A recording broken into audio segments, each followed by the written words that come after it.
He captured my wrists easily. Actually, it was embarrassing how quickly he subdued me. This time he pinned me to the mat. "Stop this, Alex," he said again, much lower. I threw my head back, ready to plant my foot somewhere, when our eyes met. I did stop then, with his face inches from mine. The atmosphere changed as one of the wild emotions swirling through me managed to break free and rear its head. His lean torso and legs pressed against mine in a way that made me think of other things, stuff that wasn't fighting or killing, but did involve sweating, lots of sweating. Breathing became difficult as we continued to stare at one another. His dark waves had fallen forward into his eyes. He wasn't moving, and I couldn't, even if I'd wanted to. I didn't. Oh, gods, I didn't want to move ever. I saw the moment he recognized the change in me. Something shifted in those eyes of his, and his lips parted. This was just a harmless, stupid crush.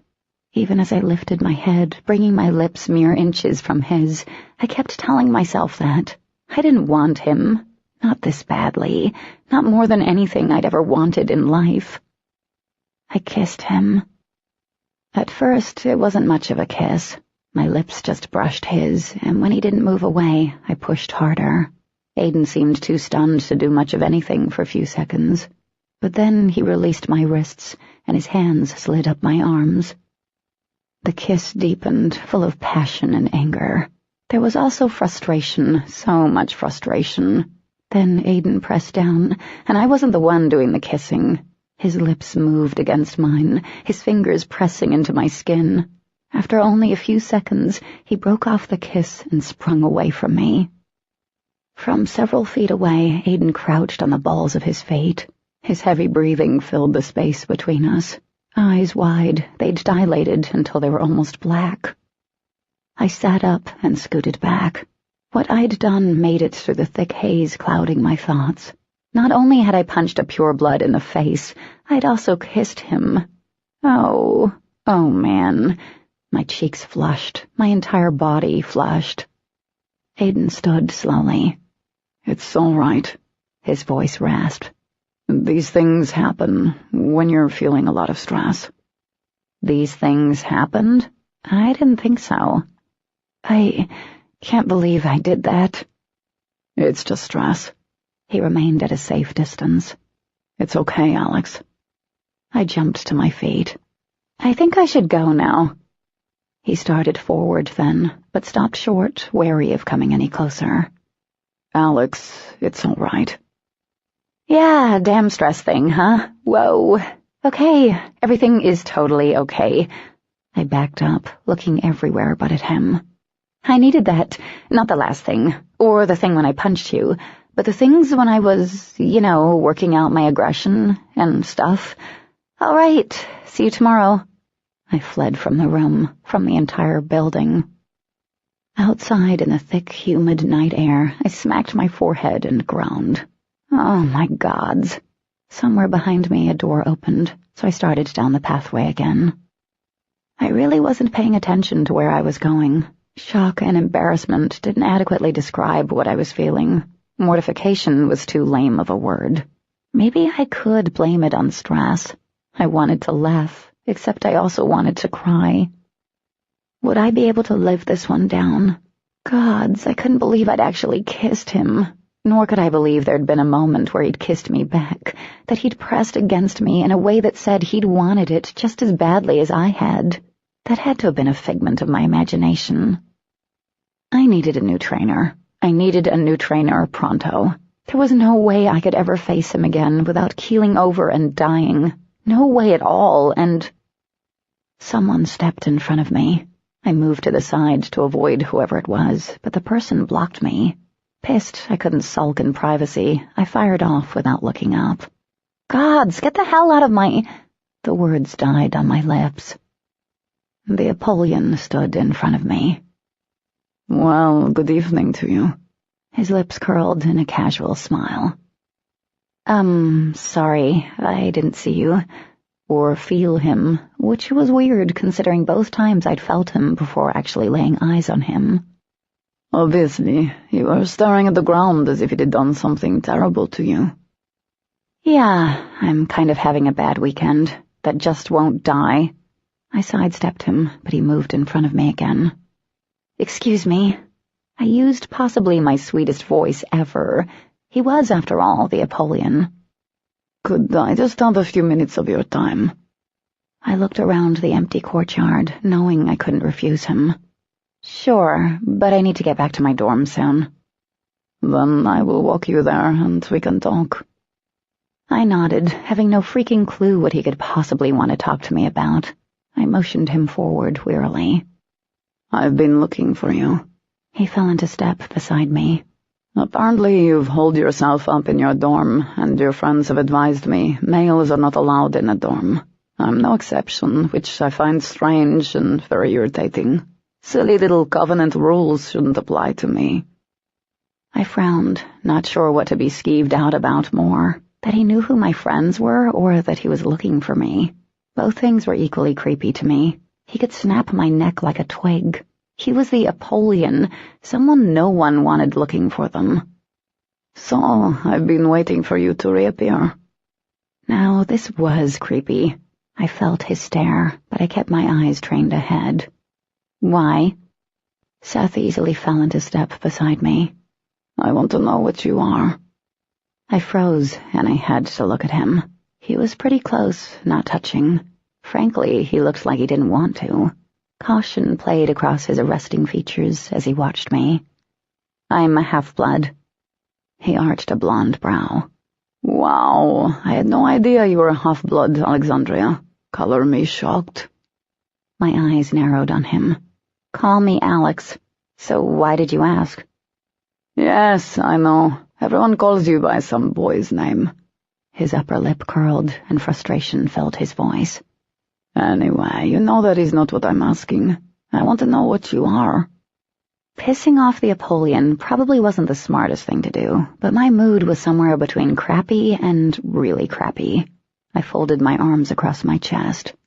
I'm a girl, you're a boy. Does that clear things up for you? One corner of his mouth quirked. Thank you for the gender lesson. I've always been confused when it comes to boy and girl parts, but once again, not what I'm asking. He stepped forward, tilting his head to the side. Around May, Lucian requested my presence at council. They found you around the same time. I find that strange. My instincts screamed for me to take a step back, but I refused. Okay. I don't believe in coincidences. Lucian's order has to do with you, so it begs a very important question. Which is? What is so important about a little girl whose mother is a demon? He circled around me. I twisted, following his movement. Why would Lucian want me here now, but not before? You were right in your dean's office. You wouldn't be the first half or even pure to face down a loved one or a friend in battle. What makes you so special? Irritation twitched within me. I have no clue. Why don't you go and ask him? Several short strands escaped the leather thong and fell around his face. I doubt Lucian is being truthful. Lucian doesn't have to be truthful. You would know. He is your stepfather.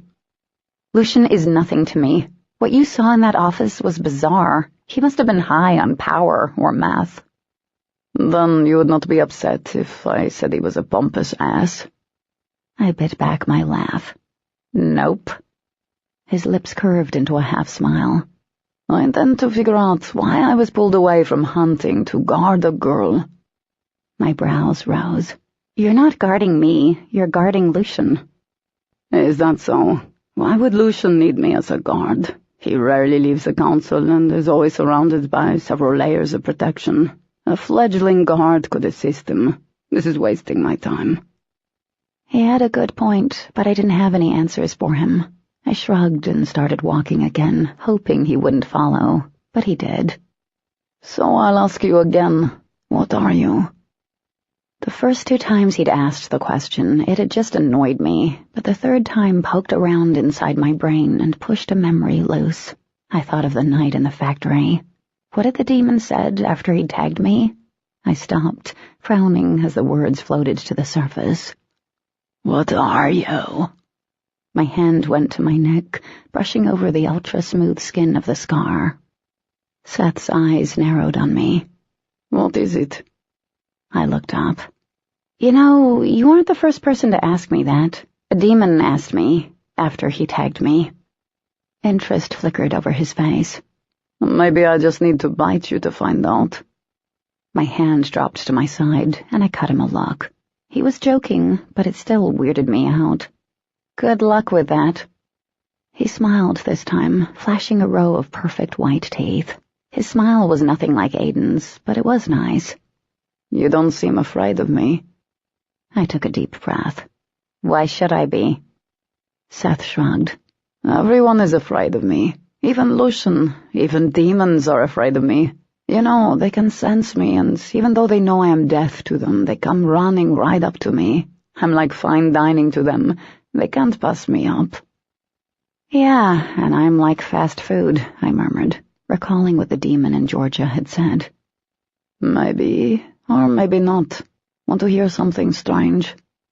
I glanced around, looking for an escape. My stomach did the icky, twisty thing again. Not really. He tucked the loose strands of hair behind his ear. I knew you were here. Not you, so to speak, but I knew someone different. I felt it outside, before I entered the lobby. It was like a magnetic pull. I zeroed in on you immediately. I felt off the longer I talked to him. Oh? That has never happened before. He unfolded his arms and reached for me. I jumped back. Annoyance pulled his lips down at the corners. There were a multitude of reasons why I didn't want him to touch me. Alarmed that he was actually going to, I blurted out the first thing that came to mind. I saw your tattoos. Seth froze, one arm outstretched toward me. Surprise shone on his face before his arm fell, and he suddenly looked wary. Hell, he no longer looked like he wanted to touch me, or be in the same zip code as me. He backed off this time. I should have been happy, but it only increased the bundle of nerves forming in my belly. I have to go. It's late. The sudden rush of air caused my head to jerk up. Seth moved fast, possibly faster than Aiden, and now he was back in my personal space. Did you mean what you said in the dean's office? That your mother was dead to you? Do you really believe that? Caught off guard by the question, I didn't answer. He leaned in closer, his voice low but still melodic. If not, then you better hope you never face her, because she will kill you. Chapter 13. Practice was especially awkward the following day. Aiden spent the time pretending I hadn't physically and sexually assaulted him, which created a conflicting set of emotions in me. Part of me was glad he didn't bring it up, and the other part, well, that part felt stung. Although it totally made no sense, I wanted him to acknowledge what had passed between us. But I did bring the anger to practice. I fought better and blocked more than I ever had.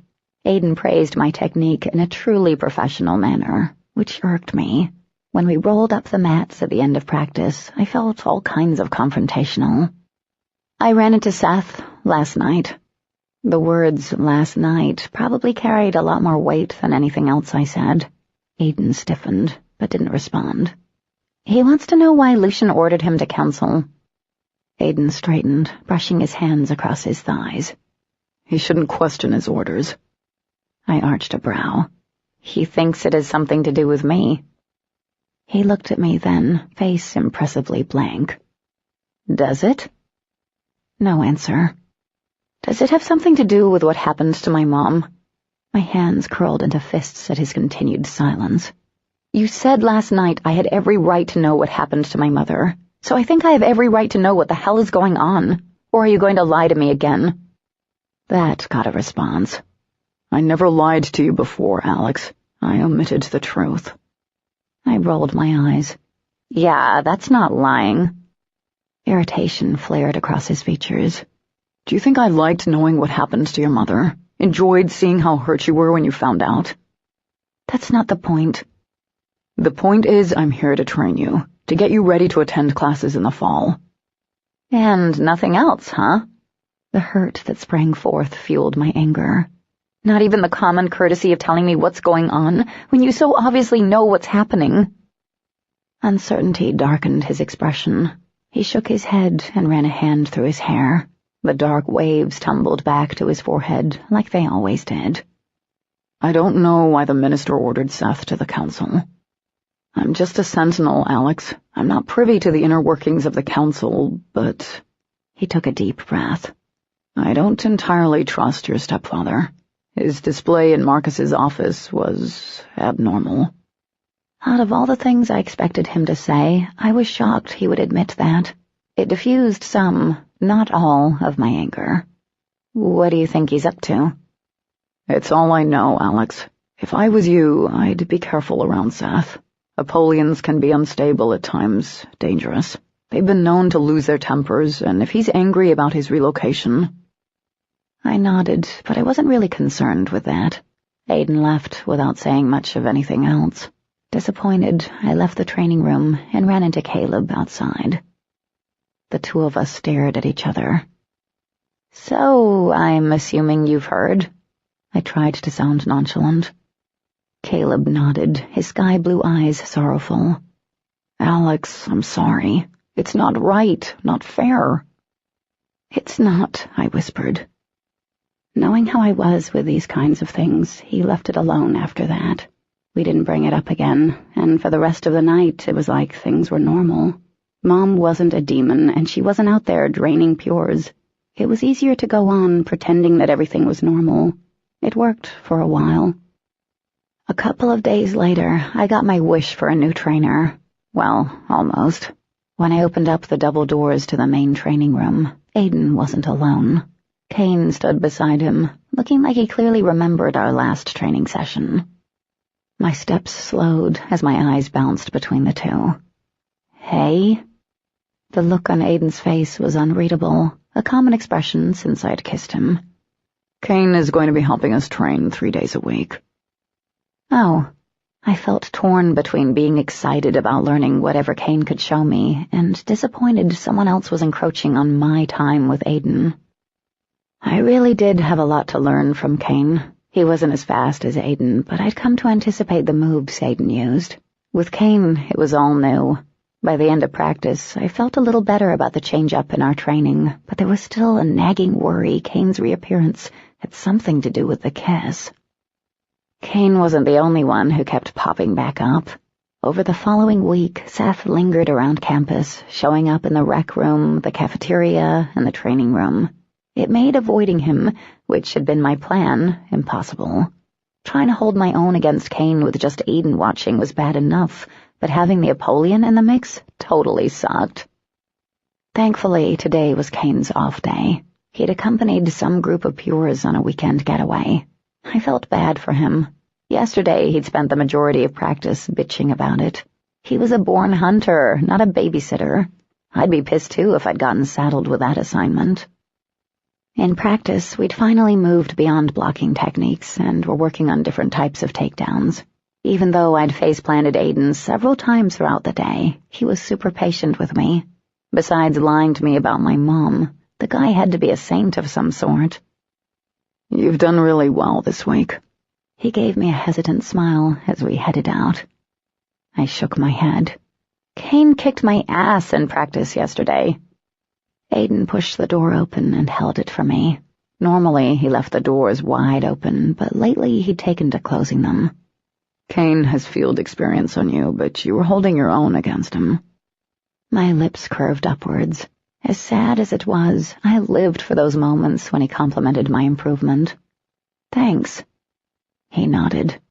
Do you think it helps to work with Kane? We stopped at the doors leading outside. I was kind of stunned he would even ask for my opinion. Yeah, he has different tactics than you.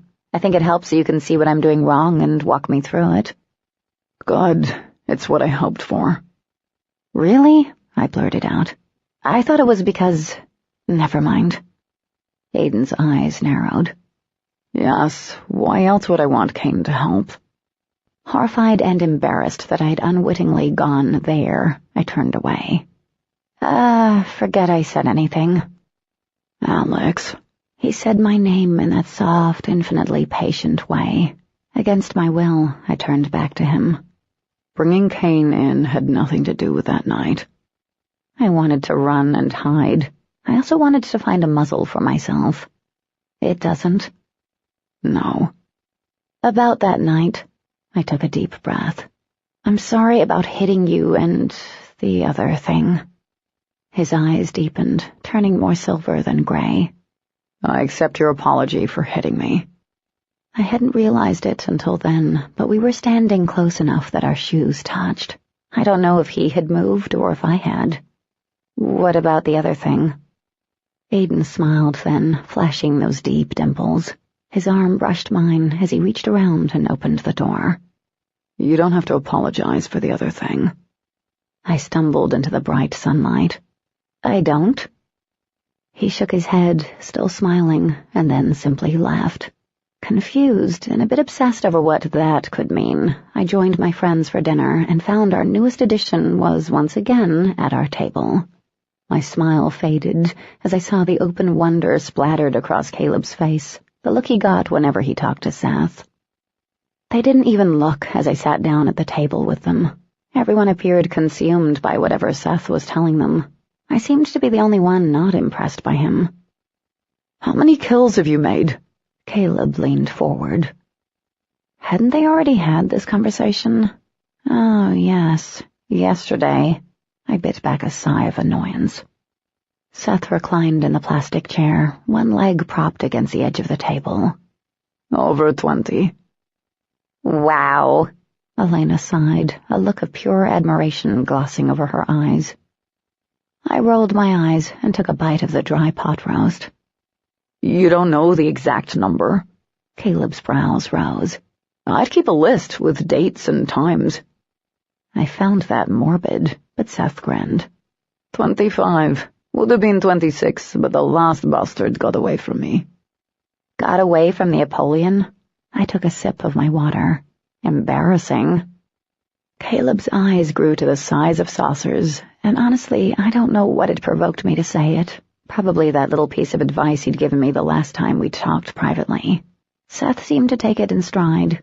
He tipped his bottle of water toward me. How many have you killed? 2. I shoved a forkful of meat into my mouth. Not bad for an untrained girl. I smiled brightly. Nope. Caleb shot me a warning look before turning back to Seth. So, how does it feel to use the elements? Amazing. Seth's eyes stayed on me. I've never been tagged. I stiffened, hand halfway to my mouth. Ouch. What does that feel like, Alex? I forced myself to chew the food slowly. Oh, it felt wonderful. He moved, leaning close enough I could feel his breath on my neck. My entire body locked up. Nasty little scar you got there. The fork fell from my fingers, splattering mashed potatoes across the table. I mustered my best ice princess look and met his gaze. You're in my personal space, buddy. A playful smile graced his lips. So, what are you going to do about it? Throw your mashed potatoes at me? I'm consumed by terror. Punch you in the face. That's what I wanted to say and do, but even I wasn't that stupid. Instead, I returned the smile. Why are you here? Aren't you supposed to be doing important things like guarding Lucian? Caleb and the rest of the kids didn't catch my dig, but he did. The smile slipped from his face, and he stood. Turning to them, he nodded. It was nice talking with you all. On his way out, he brushed past Olivia. The poor girl looked like she wanted to spaz out. Oh my gods, Alex, he's the Apollyon, hissed Elena. I cleaned up my mess of mashed potatoes. Yeah, so? She dropped a napkin over the bulk of the potatoes. You could be a little more respectful towards him? I was being respectful. I just wasn't kissing his ass. I raised my brows as I looked at her. We weren't kissing his ass. She frowned, scooping up the mess. I pursed my lips. Not what it looks like to me. Whatever. Caleb exhaled with a whistle. I mean, wow. He's killed 25 demons. He can wield all 4 elements, plus the 5th. The 5th, Alex. Yeah, I'll kiss his ass all day long. I stifled my groan. You should start a fan club. Elena can be your vice president. He smirked. Maybe I will. Thankfully, we moved past talking about Seth once Olivia sat down at our table. Caleb was all too happy to see her, and my gaze bounced between the two of them. Have you guys heard? Olivia's coffee-colored eyes widened. I was half afraid to ask. What? She cast a nervous glance at me. There was a demon attack in Lake Lure late last night. The council just found out. They couldn't get a hold of the group of Pures and their guards. The information wiped everything else from my thoughts. I wasn't thinking about my rude behavior towards Seth or what Aiden could have meant earlier. I wasn't even thinking about Mom. Elena gasped. What? Lake Lure is only 4 hours from here. Lake Lure was a small community where several of the Pures liked to get away. Just like the place in Gatlinburg where my mom used to take me, it should have been well guarded, safe. At least that was what we'd been told. How's it possible? I hated the way my voice squeaked out. Olivia shook her head. I don't know, but several of the council guards left with the group this weekend. They had at least 2 trained sentinels. My mouth went dry. No, it couldn't have been the same group. The group Kane had been bitching about babysitting. Anyone we know? Caleb leaned in. She glanced around, lowering her voice. Mom couldn't say much more. She was leaving to go investigate this scene, but she did say Kane and Herc were the 2 sentinels. I haven't heard anything about what's happened to them, but demons didn't leave halves alive. Silence fell across the table as we processed the news. I swallowed against the sudden tightness in my throat. Kane had been kicking my butt and joking around with me just yesterday. He's good and fast, but if he was missing, it meant he'd been taken for a later snack. Kane was a half, so he couldn't be turned into a demon. No, I shook my head. He got away. They just haven't found him yet. Caleb pushed his plate away. Now I wished I hadn't eaten so much. The news was doing gross stuff to the food in my stomach, but all of us pretended we weren't that affected. We were in training. In a year or so, we'd be facing this stuff in person. What about the Pures? Who were they?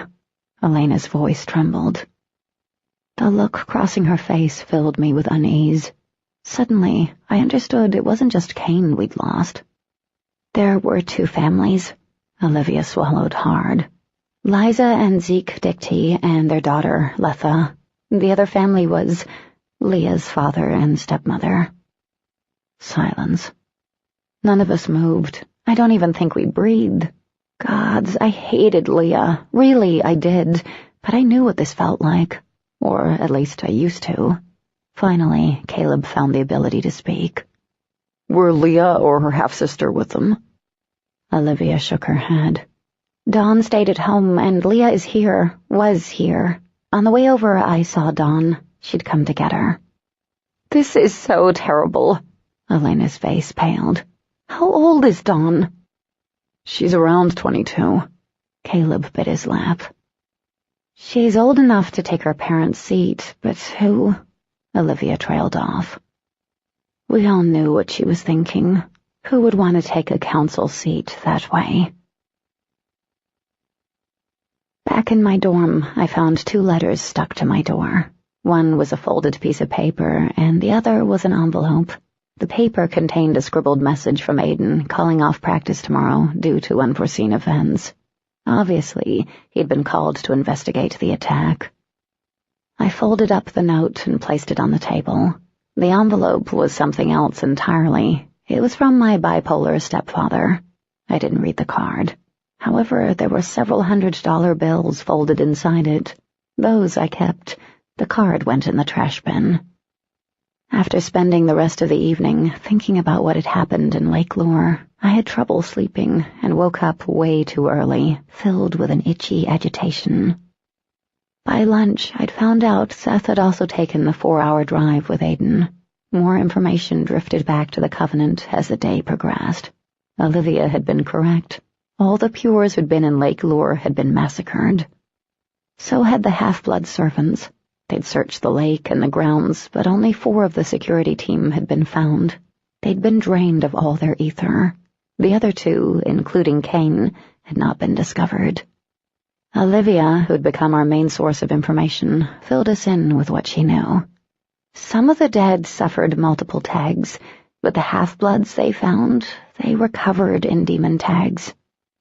I read the same sickening question in the pale faces around the table. Why?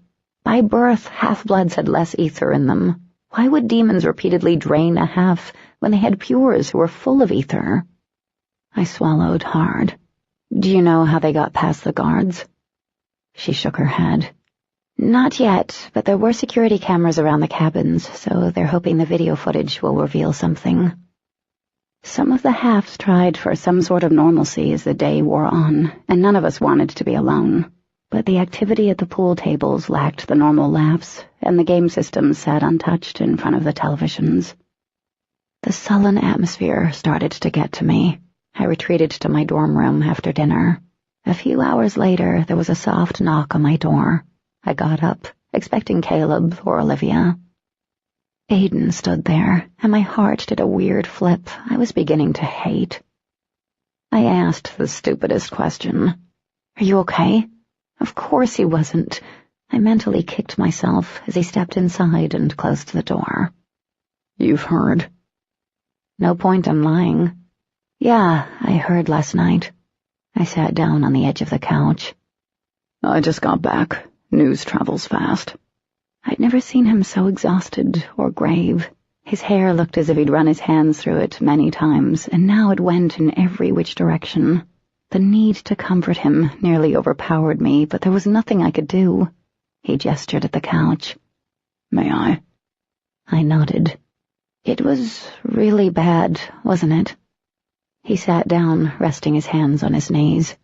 It was pretty bad. How did they get to them? Aiden glanced up. They caught one of the Pures outside. Once the demons got in, the attack surprised the guards. There were 3 demons, and the sentinels, they fought hard. I swallowed. 3 demons. The night in Georgia, I'd been surprised how many were together. Aiden was thinking along the same lines. The demons are really starting to work in groups. They're showing a level of restraint in their attacks, an organization they never had before. 2 of the half-bloods are missing. What do you think it means? He shook his head. We're not sure, but we'll find out. I had no doubt he would. I'm sorry you have to deal with this. A hardness settled across him. He didn't move. Alex, there's something I need to tell you. Okay. I wanted to believe the seriousness in his voice was due to all the heavy stuff he'd been dealing with all day. There were surveillance cameras. They let us get a pretty good idea of what happened outside the house, but not inside. He took a deep breath and lifted his head. Our eyes met. I came here first. My chest tightened. This is gonna be bad, isn't it? Aiden didn't mince words. Yes. The air caught in my lungs. What is it? He twisted his long body toward me. I wanted to make sure you knew before anyone else did. We can't stop people from finding out. There were a lot of people there. Okay. Alex, there's no easy way to say this. We saw your mother on the surveillance cameras. She was one of the demons who attacked them. I stood, and then I sat right back down. My brain refused to process this. I shook my head as my thoughts went on repeat. No, not her. Anyone but her. Alex. It felt like I couldn't catch my breath. This was worse than seeing dullness in her eyes as she'd lain on the floor, worse than hearing she'd been turned. This was worse. Alex, I'm so sorry. I swallowed hard. Did she kill any of them? There's no way to know unless we find either of the halves alive, but I'd assume so. It's what a demon does. I blinked back hot tears. Do not cry. Don't do it. Have you seen Leah? Is she okay? Astonishment flickered across Aiden's face. The laugh that came out of me was shaky and broken-sounding. Leah and I aren't friends, but I wouldn't. You wouldn't want her to go through this, I know. He reached over and took my hand in his. His fingers felt remarkably warm, strong, and grounding. Alex, there's more to this. I almost laughed again. How could there be more? His hand tightened around mine. It can't be a coincidence she's this close to the Covenant. It leaves no doubt she remembers you. Oh, I stopped there, unable to go any further. I turned away from Aiden, staring at our hands. Silence stretched out between us, and then he leaned over and wrapped his other arm around my shoulders. Every muscle in my body locked up. Even in a time like this, I could recognize the wrongness of the situation. Aiden shouldn't be offering me any sort of comfort. He probably shouldn't have even come to tell me. Halves and pures didn't comfort one another. But with Aiden, I never felt like a half-blood, and I never thought of him as a pureblood. Aiden murmured something I couldn't make out. It sounded like ancient Greek, the language of the gods. I don't know why, but the sound of his voice ripped through the barriers I was trying and failing at stitching together. I sunk forward, resting my head against his shoulder. I squeezed my eyes against the harsh stinging. My breath came out in short, shaky gasps. I don't know how long we stayed like that, his cheek against the top of my head, our fingers wrapped together. You show amazing strength, he murmured, stirring the hair around my ear. I forced my eyes open. Oh, I'm just saving all of this up for years of therapy later. You don't give yourself enough credit. What have you had to face? You're very strong. He pulled back, his hand brushing across my cheek so quickly, I truly believed I'd imagined the touch. Alex, I have to go check in with Marcus. He's waiting for me. I nodded as he let go of my hand and stood. Could there be a chance she didn't kill them? Aiden stopped by the door. Alex, I don't know. It would be highly unlikely. Will you let me know if they do find either of the halves alive? I knew it was pointless. He nodded. Yes. Alex, if you need anything, let me know. He pulled the door closed with a click behind him. Alone, I slid to the floor and pressed my head against my knees. There could be a chance Mom hadn't killed anyone. She could be with the other demons because she didn't know what else to do. Maybe she was confused. Maybe she was coming for me. I shuddered, pressing further down.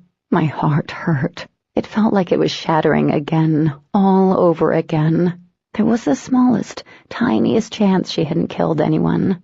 Even I knew how stupid it was to really hold on to that chance, but I did, because what else did I have? Grandma Viperi's words became clearer to me, not just what she'd said, but what she hadn't. For whatever reason, Mom had left the safety of the community to pull me away from the Covenant, setting all of this huge mess into motion. During those 3 years, I never once called out for help, never stopped the insanity of living unprotected among mortals. The countless times I'd done nothing flashed before me. In a way, I was responsible for what had happened to her. Worse yet, if she'd killed those innocent people, I was responsible for their deaths as well. My legs didn't shake when I stood. Certainty filled my mind. Maybe it had been made up the night I heard what had really happened to her. There was a small chance she hadn't committed horrific crimes, but if the demon who had been my mother had killed someone, then one way or another I was going to kill her. She was my responsibility now. My problem. Chapter 14. I pretended nothing was wrong the next day in practice. It worked well until we took a break and Aiden asked how I was doing. I kept my voice even. I'm fine. Then I beat the crap out of the dummy. Toward the end of practice, a surge of energy shimmied down my back right before Seth showed up. He stood by the door, watching quietly. I had the sinking suspicion he was there for me. Groaning, I took my time rolling up the mats. Aiden nodded in Seth's direction. Is everything okay? Who knows? I scowled. Aiden straightened, coming to his full height. Has he been bothering you? A huge part of me wanted to say yes, but in reality, Seth hadn't really bothered me. And if he had, what could Aiden do about it? Aiden was a badass Sentinel warrior, but Seth was the Apollyon. Where Aiden controlled fire, pretty awesome, and he could fight. Seth controlled all 4 elements, pretty scary, and could wipe the floor with Aiden's face. Aiden stared at Seth in a way that said he had no problem confronting Seth on my behalf. As stupid as it seemed, I felt a smile tug my lips. So wrong. Forcing the smile off my face, I skirted around Aiden. I'll see you later, okay? He nodded, eyes still trained on Seth. Okay, then. Grabbing my bottle of water off the floor, I trudged across the floor. I nodded at Seth as I passed him, half hoping he was there to partake in the epic stare-down with Aiden and nothing else, but he turned and immediately fell in step with me. Seth's smile looked self-satisfied. Your trainer does not like me. He's not my trainer, he's a Sentinel. I kept walking, and I doubt he's even concerned with you. Seth chuckled. Your trainer, who is also a Sentinel, barely spoke to me while we were in Lake Lure. And when he did, I would say it was quite coldly. It hurt my feelings. I doubted that. He probably wasn't up to making friends, considering what was going on. Considering your mother was a part of the attack party. He raised a casual eyebrow. He seemed abnormally affected when we reviewed the recordings and saw her. His words were a well-placed smack in the face. Stopping, I faced him. Seth, what do you want? He tipped his head back. A dark cloud rolled in overhead, casting a gray gloom over the quad. It was going to storm. I wanted to see how you were doing. Is that so wrong? I thought about that. Yes, you don't know me. Why would you care? He looked down, meeting my eyes. Okay, I don't really care. But you're the reason I'm stuck in this hillbilly rat hole, babysitting a self-righteous prick. My eyes widened. The lilt of his voice made those words sound classy. It was almost funny. You know, I really don't care about that right now. I stopped as several halves passed us. They looked at us, looked at me. I did my best to ignore their stares. Of course you don't. Your mother murdered a classmate's family. My mind would be elsewhere, too. Gods, I gaped. Really, that was great. I walked off ahead. Seth followed. That wasn't very nice of me. I've been told I'm painfully blunt. Perhaps I should work on that. Yeah, perhaps you should go do it right now. I tossed the words over my shoulder. Undaunted, he caught up with me. I asked Lucian, you know. I asked why I was here. I gritted my teeth and kept walking. The ominous-looking clouds continued to roll in. The sky looked like it was going to split open any moment. Do you know how he responded? He asked what I thought about you. I was only half curious to hear his response. He was eager to hear what I had to say. Lightning shot across the sky, striking off the coast. A fraction of a second later, thunder silenced the conversation. I picked up my pace as the girls' dorm came into view. Don't you want to know? No.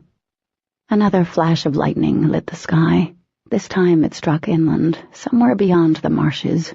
It was close, too close. You lie. I spun around. My smart-ass response died before it fully took form. Inky marks broke the golden tone of his skin on every piece of exposed flesh. They twisted into designs, held for a few seconds, and then moved into another form. What were they? I tore my eyes from his arms, but the tattoos stretched across his otherwise flawless cheek, etching toward the corners of his eyes. An urge to touch them slammed into me. You see them again, don't you? There was no point in lying. Yeah. Anger and confusion flared deep in his eyes. Lightning shrieked across the sky. That's impossible. Thunder sounded so loud I flinched. It clicked into place. The storm. You're doing it. It happens when I get moody. I'm pretty irritable right now. Seth took a step forward, towering over me. I wouldn't be so temperamental if I knew what was going on. I need to know how you can see the marks of the Apollyon.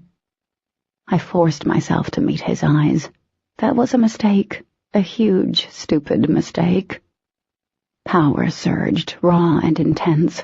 I felt it crawl over my skin and slither down my spine. And at once, my head emptied of everything except the need to find the source of the crazy power. I need to get away as fast as possible. Instead, in sort of a daze, I stepped forward. It had to be what he was. The energy coursing through him had this kind of pulling effect, one that gripped pures, halves, even demons. I was feeling those effects now. The wildness that lingered in me reared its head and urged me forward. It urged me to touch him, because I was pretty sure whatever was happening would somehow be exposed the moment our skin touched. Seth didn't move as I gazed up at him. He looked as if he was working to put together a puzzle, and I was one of the pieces. The lazy smile faded, and his lips parted. He inhaled sharply and reached out with one hand. It took a lot, but I ducked away. Seth didn't follow. As soon as I stepped inside the dorm, the sky ripped open, and another flash of blinding light cut across the dark sky. Somewhere, not too far away, it struck once again. Later that night, I confided in Caleb as we stood together in the back of the packed rec room. The rain had driven everyone inside, and our privacy wasn't guaranteed for long. "Do you remember what Grandma Piperi said?" His brows rose. Not really. She said a lot of crazy stuff. Why? I played with my hair, twirling it around my finger. Sometimes I think she isn't so crazy. Wait, what? You're the person who said she was crazy. Well, that was before my mom turned all dark side and started killing people. Caleb glanced around the room. Alex. No one was listening, although people looked over every once in a while and whispered. It's true. What did Piperi say? You'll kill the ones you love? I thought it sounded crazy, but that was before I knew Mom was a demon. We're training to kill demons. Seems pretty obvious, doesn't it? Look, Alex, there is no way you'd ever be put in that situation. She's about 4 hours from here. Why do you think she ended up in North Carolina? I don't know, but the Sentinels will get her before you. He trailed off at the look on my face. You won't have to deal with it. You're in the Covenant for the next year, Alex. In other words, a Sentinel would kill her before I graduated, eliminating the chance of our paths ever crossing. I really didn't know what to think about that. Alex, are you doing okay? He tipped his head, watching me closely. I mean, really doing okay? I shrugged off his concern. Aiden said they couldn't be sure Mom was actually a part of the attack. She was on the camera, but... Alex. Understanding and sadness grew on his face. She's a demon, Alex. I know you want to think she's not. I understand that, but don't forget what she's become. I haven't. Several kids by the pool table looked up. I lowered my voice. Look, all I'm saying is there could be a chance, a small chance she is... That she's what? Not a demon? He grabbed my arm, pulling me around one of the arcade games. Alex, she was with the group of demons who killed Leah's family. I pulled my arm free. Caleb, she came to North Carolina. Why else would she come here if she didn't remember me, want to see me? She could want to kill you, Alex. That's for starters. She's already killed. You don't know. No one does. His chin came up. What if she did? My anger faded into determination. Then I'll find her and kill her myself. But I know Mom. She would fight what she has become.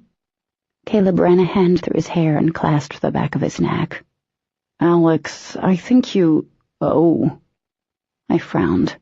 You think what? His expression took on the odd look he got whenever he saw Seth. Twisting around confirmed my suspicions. Seth stalked through the doors, immediately surrounded by his groupies. You know, you keep getting that look on your face whenever he comes around. People are going to start to talk. Whatever. I changed the subject. By the way, what's up between you and Olivia? Did you talk to her about Myrtle? No, I didn't. Nothing's up between me and her. Caleb faced me, his expression curious now. What's up with you and Seth? Wait, let me rephrase that. What's up with you when it comes to Seth? I rolled my eyes. I just don't like him, and don't change the subject. He made a face. How can you not like him? He's the Apollyon. As half-bloods, we're obligated to like him. He's the only one who can control the elements. Whatever. Alex, look at him. He tried to turn me around, but I held my ground. Oh, wait, he's looking over here. I pushed him back further. He's not coming over here, is he? He grinned. Yes? No. Wait, Elena cut him off. Oh, thank the gods. Caleb's brows furrowed. What's your deal? He's weird, and... He leaned closer. And what? Come on, tell me. You have to tell me. I'm your best friend. Tell me why you hate him. His eyes narrowed. Is it because you're undeniably attracted to him? I giggled. Gods, no. You'll think the real reason is even crazier.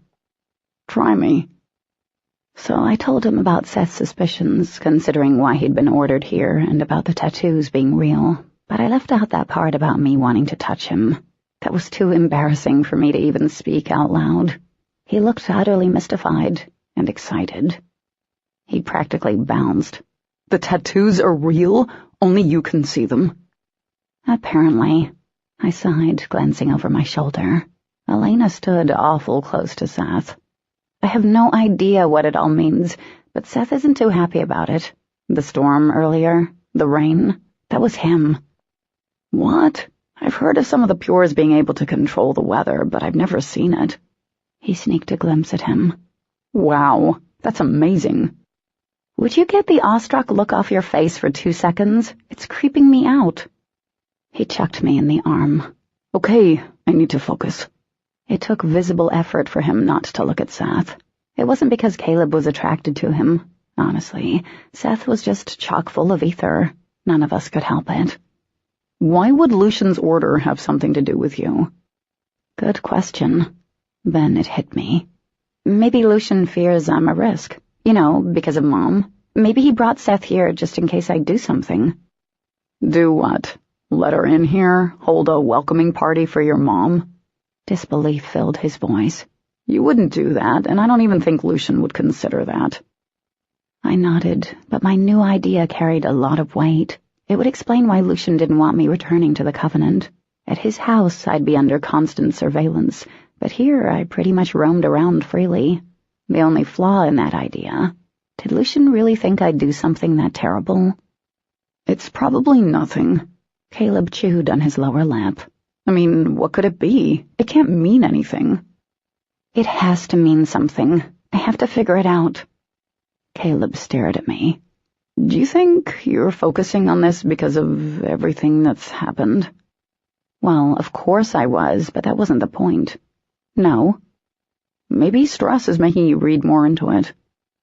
I'm not reading into anything, I snapped. He didn't look like he agreed.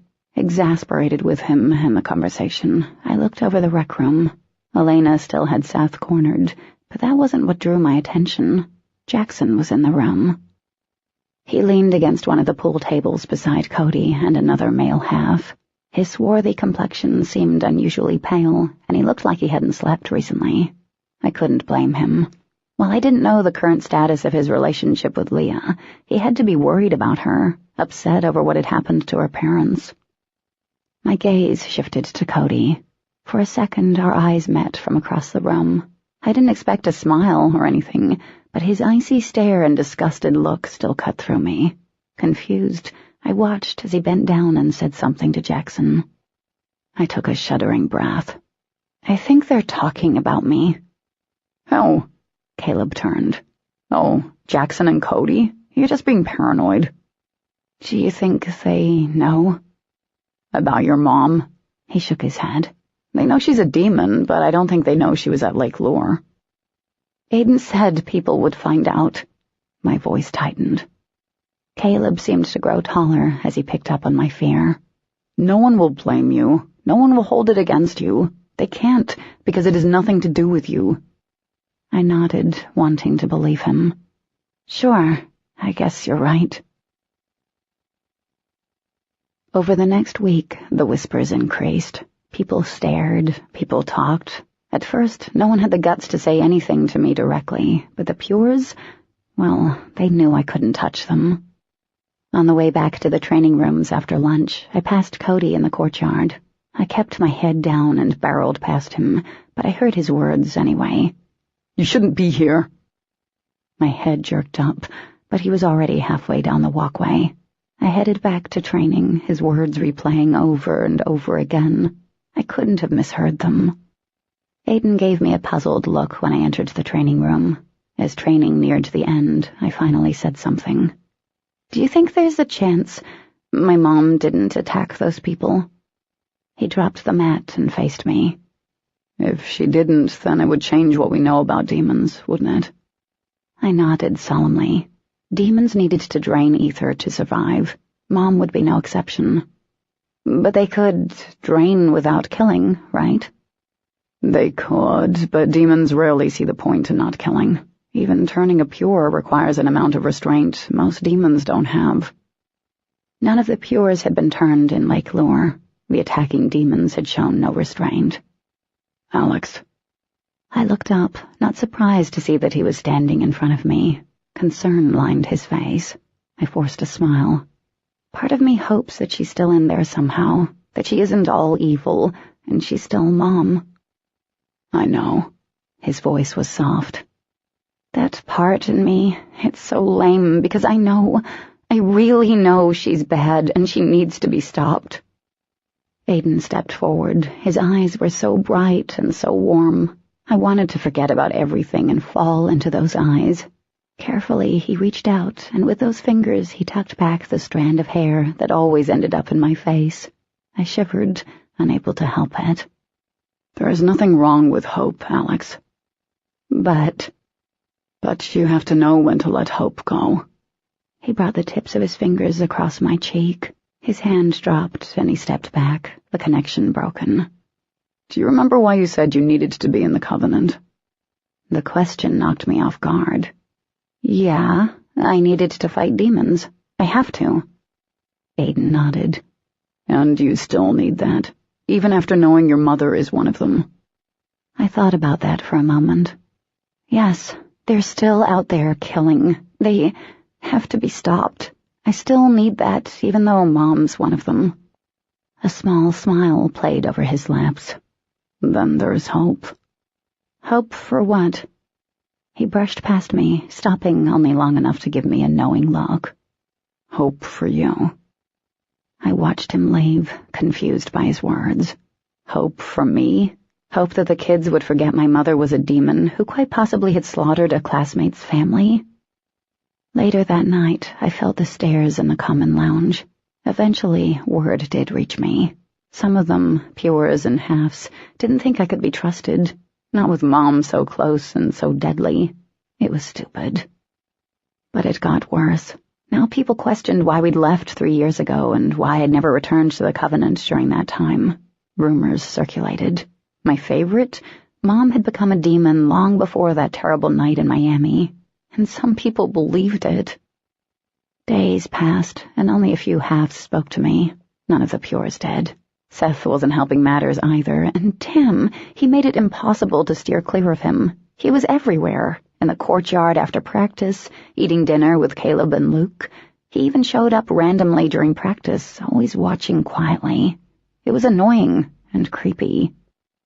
A certain look would cross Aiden's face whenever Seth stopped by. I liked to tell myself it was a mixture of dislike and protectiveness. Though today we made it through practice without Seth showing up, so I didn't get to further examine the look. What a shame. I watched as Aiden grabbed one of the dummies we'd been practicing with and dragged it toward the wall. The thing weighed a ton, but he moved it around like it weighed nothing. Need any help? I offered anyway. He shook his head and placed it against the wall. Come over here. What's up? You see this? He pointed at the dummy's chest. There were several indentations in the flesh-like material. When I nodded, he ran his fingertips over them. These are from your jabs today. His voice filled with pride, and it was better than any look he could give Seth. That is how strong your hits have become. Remarkable. I beamed. Wow, I have the fingers of death. He chuckled softly. And this is from your kicks. He brushed his hands over the dummy's hip. Part of the material had been knocked in, and part of me was envious of the dummy. I wanted his fingers to touch me like that. There are students your age who've gone through years of training and can't inflict that kind of damage. I am the Kung Fu master. So what do you say? Am I ready to play with the grown-up toys? Aiden glanced over at the wall, the one I badly wanted to touch. Possibly. The idea of training with the knives made me want to do a happy dance, but it also reminded me of what the knives were used for. Can I ask you a personal question? He only looked a bit weary. Yes. If your parents had been turned, what would you have done? Aiden paused before he answered. I would have hunted them down. Alex, they wouldn't have wanted that kind of life, to lose all their morals and ideals, to kill. They wouldn't have wanted that. I swallowed, my eyes still trained on the wall. But they were your parents. They were my parents, but they wouldn't have been once they'd turned. Aiden stepped beside me, and I felt his eyes on me. At some point, we have to let go of the attachment. If it's not your mother, it could be any other person you know or love. If that day comes, you'd have to face that they're not the same person they used to be. I nodded absently. Aiden was technically right, but in the end, his parents hadn't been turned. They'd been killed, so he'd never really faced something like this. He steered me away from the wall at that point. You're stronger than you realize, Alex. Being a sentinel is a way of life for you, not just a better option like it is for some of the others. Once again, his words brought a wealth of warmth. How do you know I'm so strong? I could be rocking back and forth in my room, for all you know. He gave me a weird look, but shook his head. No, you're always so alive, even when you're going through something that would darken the souls of most. He stopped there, becoming aware of what he'd said. The hollows of his cheeks flashed. Anyway, you're incredibly determined, to the point of stubbornness. You wouldn't stop until you succeeded. Alex, you know what's right and what's not. I'm not worried about you not being strong. I'm worried about you being too strong. My heart sort of swelled. He cared for me, and he'd hesitated before answering the question about his parents. Somehow it made me feel better about my own conflicted emotions, and he did bring up a valid point. No matter who I faced out there, if they were demons, it was my duty to kill them. It was why I was training now. In a way, I was actually training to kill her. I took a deep breath. You know, I hate when you're right. He laughed as I made a face at him. But you've been right when you don't even realize it. Huh? When you said I didn't know how to have fun the day of the solstice, you were right. After my parents were killed, I had to grow up real fast. Leon says my personality got left behind somewhere. He paused, chuckling softly. I guess he was right, too. How would Leon know? He's like talking to a statue of Apollo. Anyway, you're funny when you want to be, and nice and smart, really smart. You have the best personality I've... Okay. Laughing, he held up his hands. I get it, and I do have fun. Training you is fun, and definitely not boring. I murmured something incoherent, because my chest, well, it was doing that fluttery thing again. Practice was over, and even though I wanted to stay with him, there were no other reasons for me to hang out. I headed for the doors. Alex. My stomach tightened. Yeah? He stood a few feet away. I think it would be a good idea if you don't wear that to practice again. Oh, I'd forgotten what I was wearing. It was a pair of questionable shorts Caleb had picked up for me. I hadn't even thought he'd noticed. Looking at Aiden now, I realized he had noticed. I fixed an overly innocent look on my face. Do you find these shorts distracting? Aiden gave me one of his rare smiles. Every cell in my body warmed. I even forgot about the terrible thing I was training for. His smile had that kind of impact. It's not the shorts I find distracting. He brushed past me, stopping at the door. In our next practice, I may let you train with the daggers if we have time. My distracting shorts and everything else were forgotten for the time being. No way. You're being serious? He tried to look serious, but his grin looked a bit mischievous. I think it wouldn't hurt, but only for a little bit. I think it will help. You get a feel on how to handle them. I glanced back at the wall of weapons. I wasn't even allowed to touch them, and now he was going to let me actually practice with them. It was like graduating kindergarten. Hell, it was like Christmas Eve. Without thinking, I closed the distance between us and hugged him. Aiden immediately stiffened, obviously caught off guard. It was just a simple hug, but the tension racked up several degrees. I suddenly wondered what it would feel like if I rested my head against his chest, like I had when he'd come back from Lake Lure. Or if his arms came around me and he held me, but not out of comfort. Or if I kissed him again like I had that night, would he kiss me back? You're far too pretty to be dressed like that. His breath stirred my hair. And you're entirely too excited to be working with knives. I flushed, stepping back. What? Aiden thought I was pretty? It took me several moments to work past that. I'm bloodthirsty. What can I say? Aiden's eyes dropped, and I decided I needed to go to the store and find as many pairs of minuscule shorts as I could get my hands on. Chapter 15. Just before dawn, the funeral for those murdered at Lake Lure began, and, well, it sucked, in the way all funerals did. Following ancient Greek tradition, the funeral consisted of 3 parts. All of the bodies, the ones recovered, were laid out before the funeral began. I stayed in the back of the funeral home, refusing to go anywhere near the dead. I paid my respects from a healthy distance. The 3 bodies of the Dicty family, Leah's father and stepmother, and the guards were wrapped in linen and draped in gold. From there, the funeral procession began, and it was long. The bodies were lifted onto pyres and carried through the main street. All tourist activity had been cut off to Deity Island, and the streets were filled with pure blood and half-blood mourners. The students who remained at the Covenant stood out from the crowd. We were the ones dressed in black sundresses or party dresses. None of us really had anything appropriate to wear to a funeral. I had on a black tube dress and flip-flops. They were the best I had. I stayed close to Caleb and Olivia, and I only caught a quick glimpse of Leah and Dawn at the cemetery. The sisters shared the same coppery red hair and impossibly thin bodies, and even with puffy eyes, Dawn was absolutely stunning. Hematoy didn't bury the dead. After burning the remains, they erected massive marble effigy statues. The artist's rendering of the one that would honor the Samos family depicted their images set on a pedestal carved with a Greek verse about immortality among the gods. The round pedestal already occupied the site. The jewels and gold were removed from the bodies and placed on the pedestal. I really wanted to leave at that point, but it would have been the height of disrespect. I turned away as they lit the pyres, but I still heard the crackling as the fire ate away at their shrouded corpses. I shuddered, hating the finality of it, hating that these were quite possibly my mother's victims. Slowly, the mourners broke apart.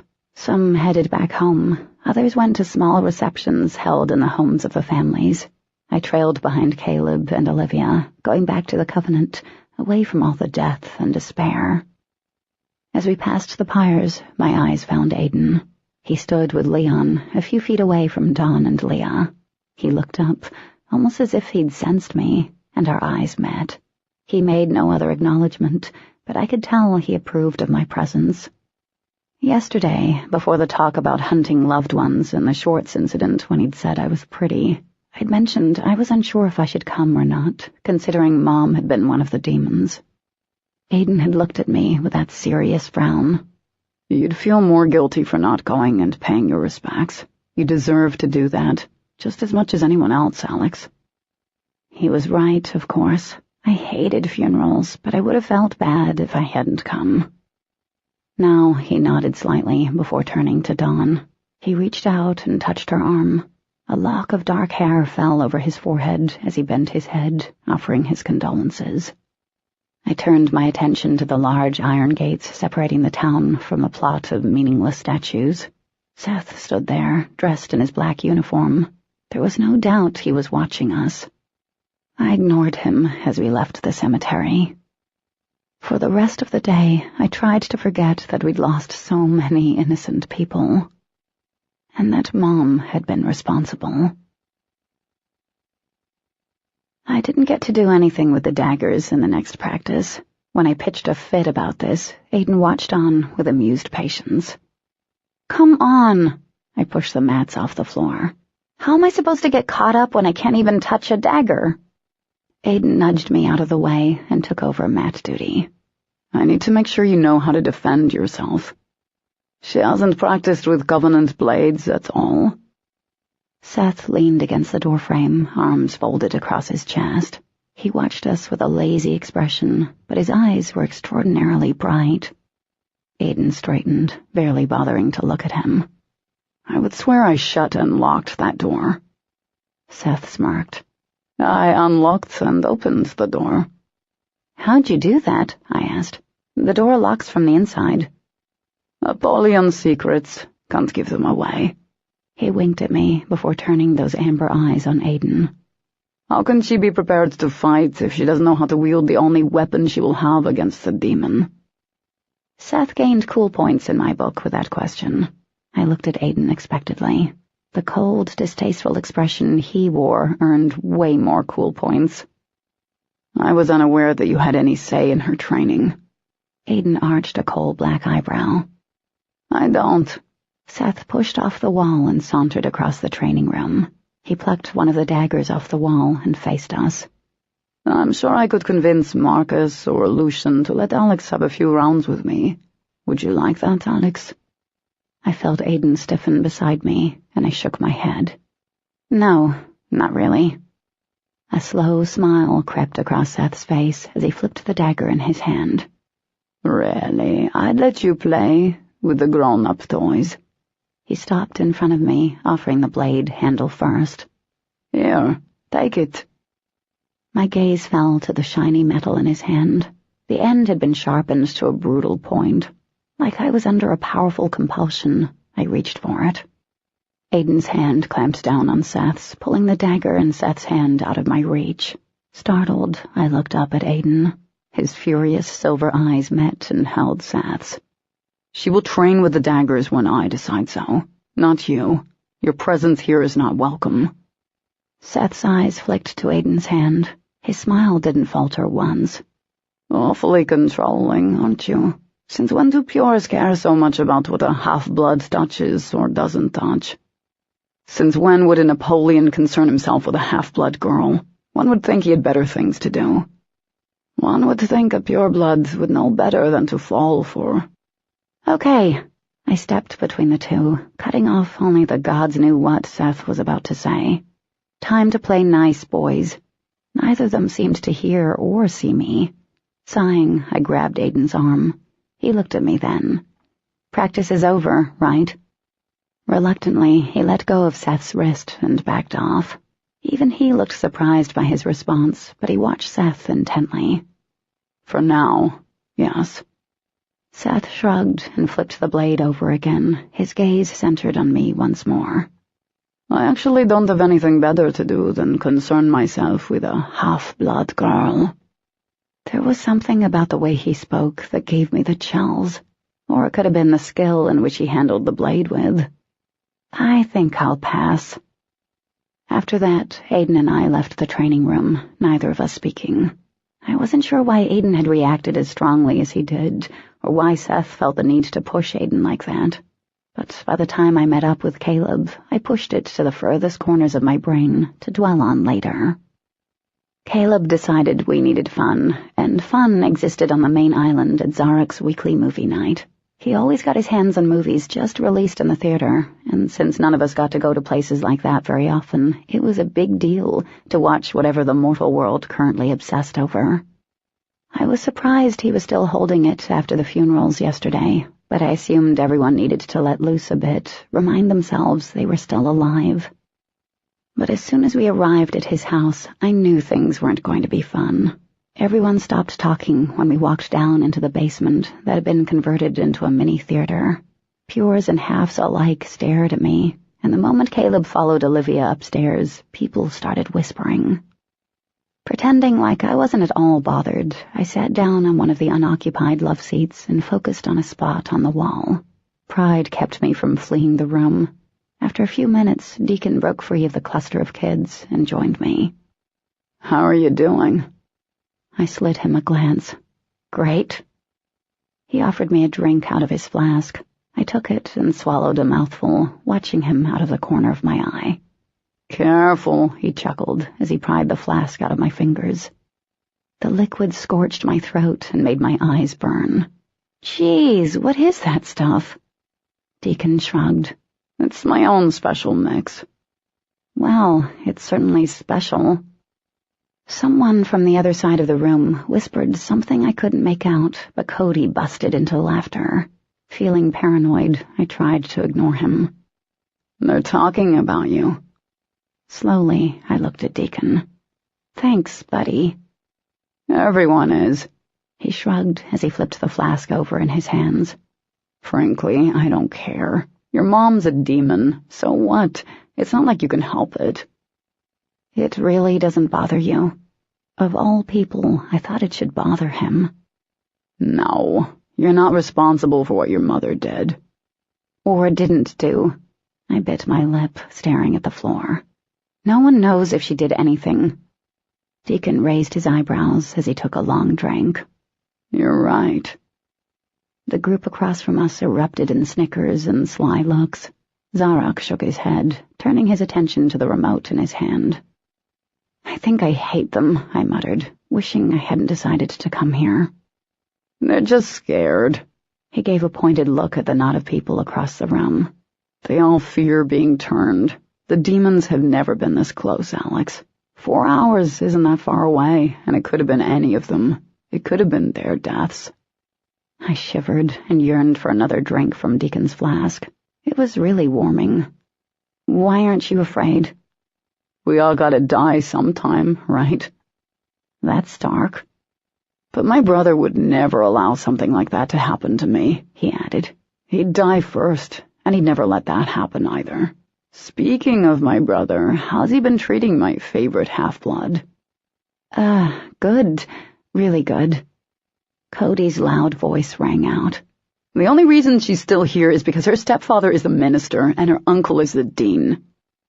All week I'd been ignoring the snide whispers and awful stares, but this I couldn't ignore.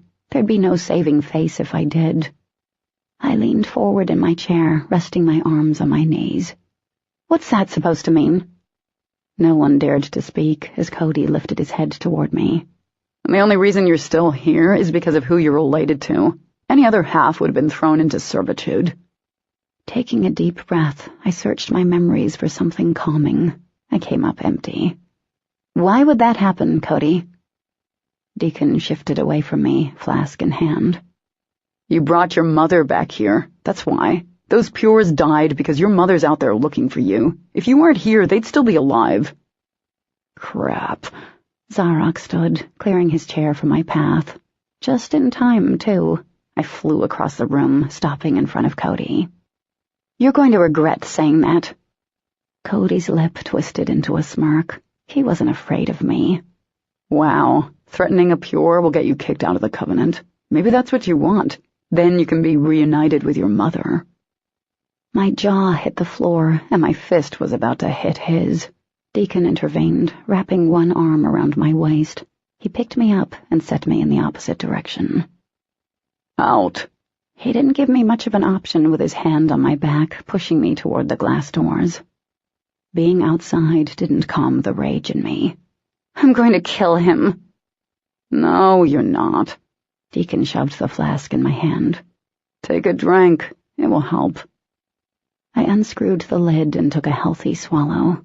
The liquid scorched my insides, and it only fueled my anger. I tried inching past Deacon, but for someone so slender and untrained, he proved a viable roadblock. Damn him. I'm not letting you go in there. Your uncle may be the minister, but if you beat up Cody, your ass is a goner.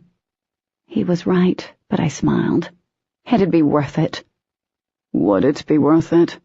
He stepped to the side, blonde curls falling into his eyes as he blocked me again. How do you think Aiden would feel? The question hit me in the chest. Huh? If you get kicked out, what would my brother think? I unclenched my hands. I don't know. Deacon tipped his flask at me. He'd blame himself. Think he didn't train or counsel you well enough. Do you want that? My eyes narrowed. I didn't like his logical reasoning. Just like he counsels you not to be drunk all the time, and yet you are. How do you think that makes him feel? He slowly lowered the flask. Touché. A few seconds later, backup arrived. What the hell happened? Caleb demanded. Some of your friends aren't playing nice. Deacon tipped his head back toward the door. Caleb frowned as he walked to me. Did one of them do something to you? Anger flashed across his face when I told him what Cody had said. Are you kidding me? I crossed my arms. Do I look like I'm kidding? No, let's just head back to the other island. Those assholes in there don't understand. No one understands, I shot back, anger still flooding my system. You can stay here with your friends, but I'm heading back. This was a terrible idea. Hey! Caleb's eyebrows shot up. They're not my friends. You are. And I do understand, Alex. I know you're going through a lot. I whirled on Caleb. I knew I was being unreasonable, but I couldn't stop. You understand? How in the hell could you possibly understand? Your mother doesn't want to be around you. Your father is still alive. He isn't a demon, Caleb. How in the hell can you understand? He held out his hands as if he could somehow physically stop my words. Pain flickered across his face. Alex? Gods. Deacon shoved the flask in his pocket, sighing. Alex, try to calm down. You have an audience. He was so right. People had come outside at some point, loitering on the sprawling deck, watching with anticipation. They'd wanted a fight earlier and had been denied it. I took a deep breath and tried to rein in my anger. I failed. Every stupid person here thinks I'm the reason why those people died. Disbelief shone on Caleb's face. That can't be true. Look, you're just stressed out. Let's go back. My restraint broke. Closing the distance between us, I wondered if I would hit my best friend. Quite possibly, but I never got to find out. Out of nowhere, Seth appeared at my side, dressed in black like he always was. Did he never take that uniform off? His presence not only stunned me into immobility, it also had a quieting effect on everyone around us. He took one long, hard look at me, and then spoke in that lyrical, accented voice of his. That is enough. I would have told anyone else to screw off, but this wasn't a normal situation, and Seth wasn't a normal person. We stared each other down. Clearly, he expected me to heed his warning, or else. With visible effort, I backed off. Caleb took a step toward me, but Deacon grabbed his arm. Let her go. And I went. I made it past several houses before Seth caught up to me. You let a bunch of pures get you that upset. You're such a stalker, Seth. How long were you standing there? I am not a stalker, and I was standing there long enough to realize you have no self-control, and you're unstable. I kind of like that about you, mainly because I find it entertaining, but you have to know that you are not responsible for what your mother did. Who cares what a bunch of spoiled pures think? You don't know if my mom did anything. Are you serious? His eyes searched my face. He found what he was looking for. You are. Now I can add stupid to my list of adjectives for describing you. I wondered what the other adjectives were. Whatever. Just leave me alone. Seth cut me off. She's a demon. She kills innocent people, Alex. That's what demons do. There is no reason behind it. That's what she is doing, but it is not your fault. I really wanted to kick or punch him, but neither of those things would be smart. See, I did have self-control and intelligence. I sidestepped him, but Seth wasn't having it. He reached out, his hand closing around my forearm, flesh against flesh. The world exploded. A surge of electricity shot through my body. It was like the feeling I got whenever he was near, but 100 times stronger. I couldn't speak, and the longer Seth held on, the more powerful the rush grew. What I was feeling was insane. What I was seeing was insane. Intense, bright blue light wrapped around his hand. It twisted like a cord, crackling and twining itself around my arm, his hand. Instinctively, I knew it was connecting us, binding us together. Forever. No, this isn't possible. Seth's body had gone rigid. I really wished he'd let go of my arm, because his fingers dug into my skin, and something else was happening. I felt it move inside me, twisting and wrapping itself through my core, and with each coil I knew it was linking us together. Emotions and thoughts that weren't my own raced at me. They came in a blinding light, followed by vibrant colors spinning and shifting, until I was able to comprehend and make sense of some of it.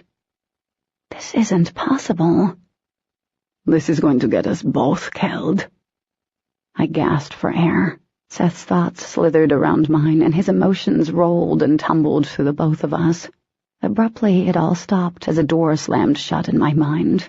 The colors receded, and finally the blue cord shimmered into a faint glow before disappearing. Your tattoos are back." Seth blinked as he stared down at where his hand was still around my arm. "This can't be happening."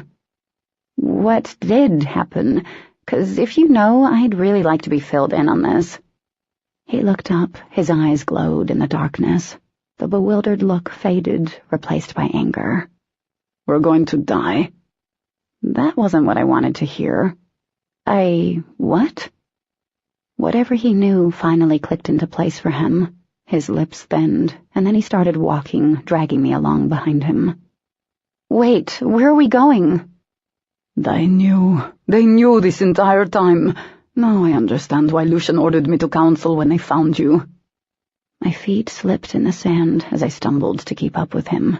I lost a sandal in the process, then lost the other one a couple of steps later. Damn it, I liked those sandals. "Seth, you're going to have to slow down and tell me what's going on." He shot me a dangerous look over his shoulder. "Your pretentious stepfather is going to tell us what is going on." I didn't like to admit it, but I was scared, really freaking scared. Apollonians can be unstable, dangerous even. No joke. Seth picked up the pace, dragging me behind him. I slipped. My knee caught the hem of my cotton dress, ripping it. With an impatient groan, he hauled me to my feet and continued. Lightning zipped through the sky as he continued to drag me across the island. It struck a docked boat only a few yards away. The light stunned me, but Seth ignored the mess his anger had created. "Stop!" I dug my feet into the sand. "The boat's on fire. We have to do something." Seth whirled around, his eyes luminous. He yanked me against him. "It's of no concern to us." Heavy breaths heaved within my chest. "Seth, you're scaring me." His expression remained hard and fierce, but his grip around my arm loosened a bit. "It's not me you should be scared of. Come on." He pulled me past the burning boat and up the silent coastline. Seth turned when he spotted Lucian's house, taking the wide porch steps 2 at a time. Clearly, he didn't care if I could keep up with him or not. He let go then and started banging on the door like the police did on television. 2 fearsome-looking guards opened the door. The first one spared me only a quick glance before fastening narrowed eyes on Seth. Seth's chin came up. "We need to see Lucian now." The guard straightened. "The minister has retired for the evening. You will have—" A brutal burst of wind rushed from behind us. For a second, I couldn't see past the mess of hair blowing in my face, but when I did, my heart stopped. The near-hurricane-force gust hit the guard in the chest, slamming him back and pinning him halfway up the wall of my stepfather's opulent foyer. The wind quieted, but the guard remained up against the wall. Seth stepped in through the door and looked at the other guard. "Go get Lucian, now." The guard peeled his eyes off his coworker and hurried off to do Seth's bidding. I followed Seth in, my hands shaking so badly I held them together. Seth, what are you doing? You need to stop, like right now. You can't do this, busting into Lucian's house. "Be quiet." Retreating to the furthest corner of the foyer, I stared at the guard. The air crackled with tension and power, the Apollyon kind of power. I pressed against the wall as it crawled over my skin and inched its way deep inside me. A decent amount of commotion and movement at the top of the stairs drew my attention. Lucian came down the winding staircase, clad in pajama bottoms and a loose shirt. Seeing him like that made me giggle, but it came out kind of short and hysterical. Lucian noted my semi-petrified position in the corner, and then glanced at the guard suspended up against the wall. Finally, he gave Seth a strangely calm look. "What is this about? I want to know how long you are going to continue this madness before the both of us were slaughtered in our sleep." My mouth dropped open. Lucian's voice remained level and cool. "Let the guard down, and I will tell you everything." Seth didn't look like he wanted to, but he dropped the guard, and not very gently. The poor man crashed to the floor.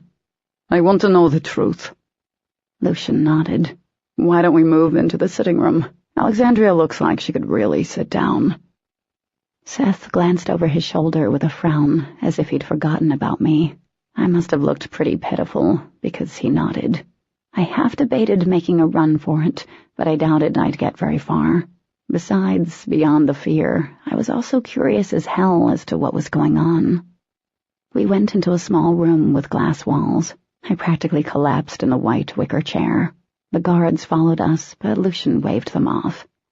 "Please notify Dean Andros that Seth and Alexandria are here. He will understand." The guards hesitated, but Lucian assured them with a dismissive nod. When they left, he faced Seth. "Sit." "I prefer to stand." There's a boat on fire outside."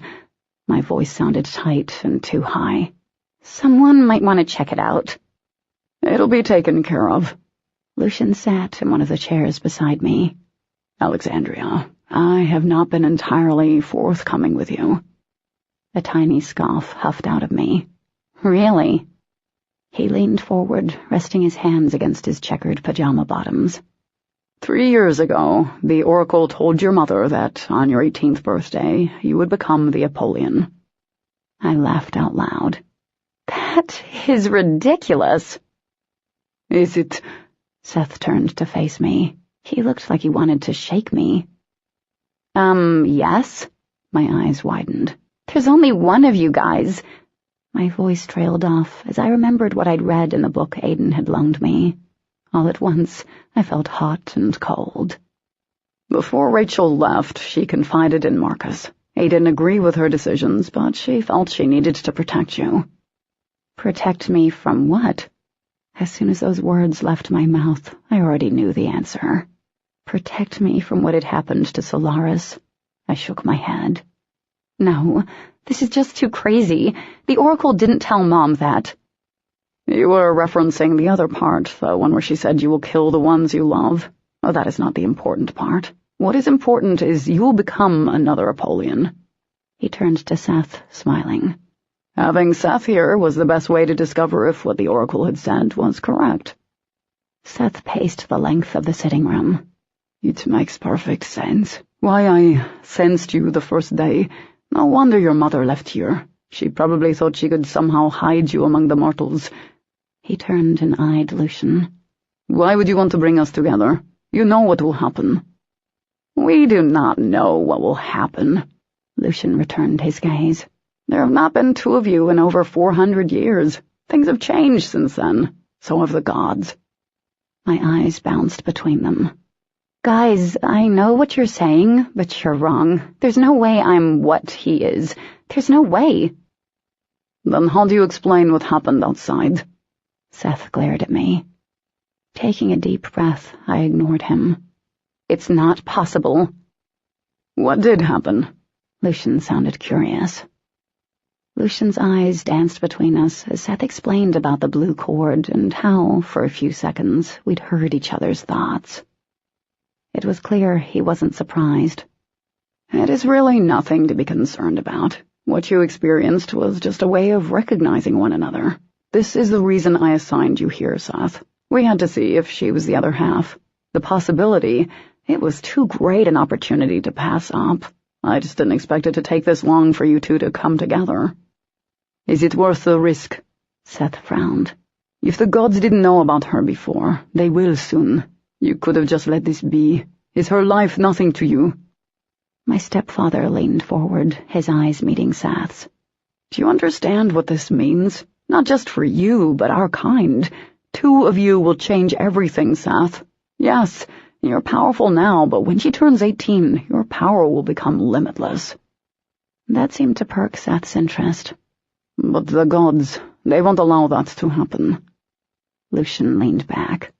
The gods have not spoken to us in ages, Seth. What? Seth and I both shouted. That was some serious stuff right there. Lucian flicked his wrist in a dismissive manner. They have removed themselves, and the council does not believe they will intervene on anything. Besides, if the gods are curious or concerned, they already know about Alexandria.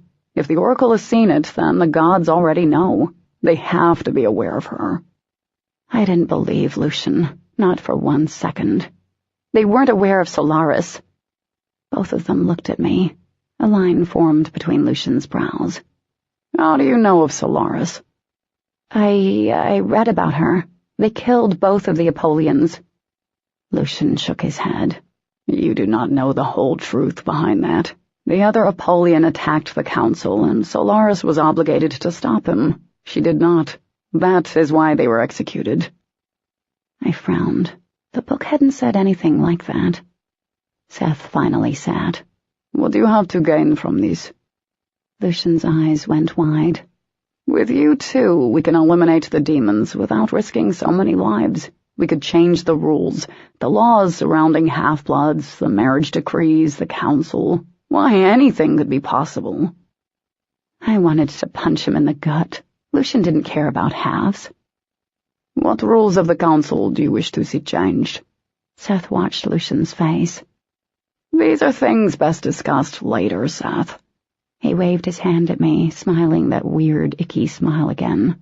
She's fated to be your other half. Seth turned and gave me a long look. Could be worse, I suppose. Okay, that creeped me out. What do you mean by that?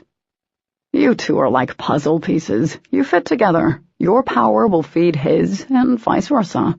Lucian smiled. Really, it is amazing. You are his other half, Alexandria. You are fated to be with him. You belong to him. It felt like something heavy sat on my chest. Oh, no! Seth frowned at me. You don't have to sound so disgusted. The other day I'd felt compelled to touch him. I'd thought it was just because of what he was, but could it be because of what we were? I shuddered. Disgusted? It's revolting. Do you hear yourselves? Seth sighed. Now you're just being insulting. I ignored that, ignored him. I don't belong to anyone. Lucian met my stare, and I was struck by the intensity. But you do. This is insane. When she turns 18, Seth pursed his lips. Her power shifts to me. Yes, Lucian nodded eagerly. Once she goes through the palingenesis, the awakening at 18, all you have to do is touch her. Then... He didn't need to say it. We all knew. Seth would become a god-killer. He turned to Lucian. Who knows about this? Marcus knows, as does Alexandria's mother. My heart dropped. Seth glanced at me, his expression unreadable. It explains why she's come so close to the Covenant when most demons wouldn't dare. But why? A half can't be turned. Why else would a demon want to get their hands on a Napoleon? Even now, the ether in Alexandria could feed them for months. Lucian gestured at me. What do you think will happen if her mother has her after she goes through the palingenesis? I couldn't believe what I was hearing. You think she's here so I can be like some sort of meal plan for her? He glanced up. Why else would she be here, Alexandria? It is why I was against you being in the Covenant, as was Marcus. It had nothing to do with the time you've lost or your previous behavior. There was a chance we could not stop Rachel by the time you would graduate. The risk was too great that you would come face to face with her and falter in your duty. I cannot allow a demon to get their hands on a Napoleon. But now it's different, I asked. Yes. Lucian stood, placing his hands on my shoulders. With her so close, we will be able to find her. You will never have to face her. This is a good thing, Alexandria. A good thing? I gave a harsh laugh and shrugged off his hands. This is all twisted and sick. Seth whipped his head in my direction. Alex, you can't just ignore this. Ignore what you are, what we are. I threw my hand up between us. Oh, don't even go there, buddy. We aren't anything. We will never be anything, okay? He rolled his eyes, clearly bored with my protests. I started backing out of the room. I seriously don't want to hear about any of this again. I'm just going to pretend this conversation didn't take place. Alex, stop. Seth stepped toward me. I glared at him. Don't follow me. I mean it, Seth. I don't care if you can throw me through the air. If you follow me, I'll jump off a freaking bridge and take you with me. Let her go. Lucian gave an elegant wave of his hand. She needs time to come to grips with this. Surprisingly, Seth listened. I left then, slamming the front door behind me. My thoughts bounced around my head in a chaotic mess on the way back to the island. I barely noticed the air was no longer thick with smoke.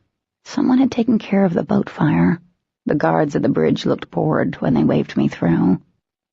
Minutes later, I crossed the campus and the section of sandy beach separating the faculty and guest lodging from the rest of campus. Under no circumstance was I, or any student for that matter, allowed to wander around their housing, but I needed to talk to someone. I needed Aiden. Aiden would make sense out of this. He would know what to do. Since most of the little houses were empty for the summer, it was easy to figure out which one was his. Only one of the nearly identical cottages had a light on inside. I stopped in front of the door and hesitated. Coming here, not only would I get in trouble, but so would Aiden. I couldn't even begin to wonder what they'd do if I were discovered in a pureblood's cabin at this time of night. But I needed him, and that was more important than consequences. Aiden answered after a few seconds, seeing me standing at his door remarkably well. What's wrong? It wasn't late, but he stood there dressed as if he'd been in bed. The low-slung pajama bottoms looked better on him than Lucian. So did the tank top. I need to talk to you.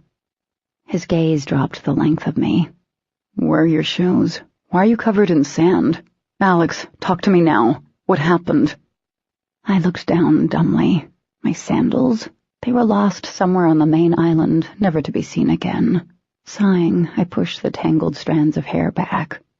I know I shouldn't be here, but I didn't know who else to go to. Aiden reached out and took hold of my arms in a gentle grasp. Without saying a word, he led me into his cottage.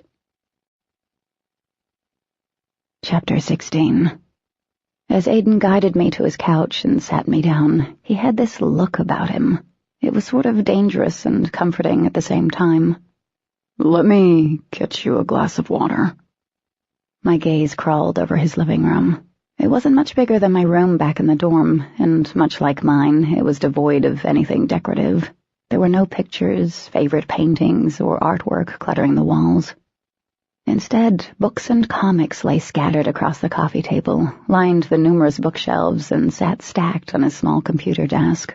No television. He was a reader, probably even read the comics in ancient Greek. For some reason, that made me smile.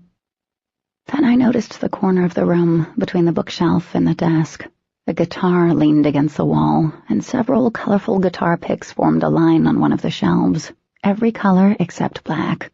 I knew it. Those hands were used for something graceful and artsy.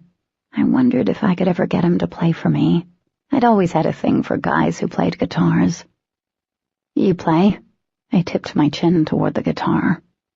Occasionally. He handed me a glass of water, and I downed it before he sat beside me. Thirsty? I wiped away a few drops off my lips. Thanks. What's up with the picks? He glanced at the guitar. I collect them. A weird habit of mine, I guess. You need a black one. I guess I do. Aiden took the glass and set it on the coffee table, frowning when he noticed the tremble in my hands. Alex, what happened? My laugh hitched in my throat. It's going to sound crazy. I stole a quick peek at him, and seeing the concern for me on his face was nearly my undoing. Alex, you can tell me. I won't judge you. I kind of wondered what he'd thought happened. His hand came out and wrapped around mine. You trust me, right? I stared at our hands, those fingers.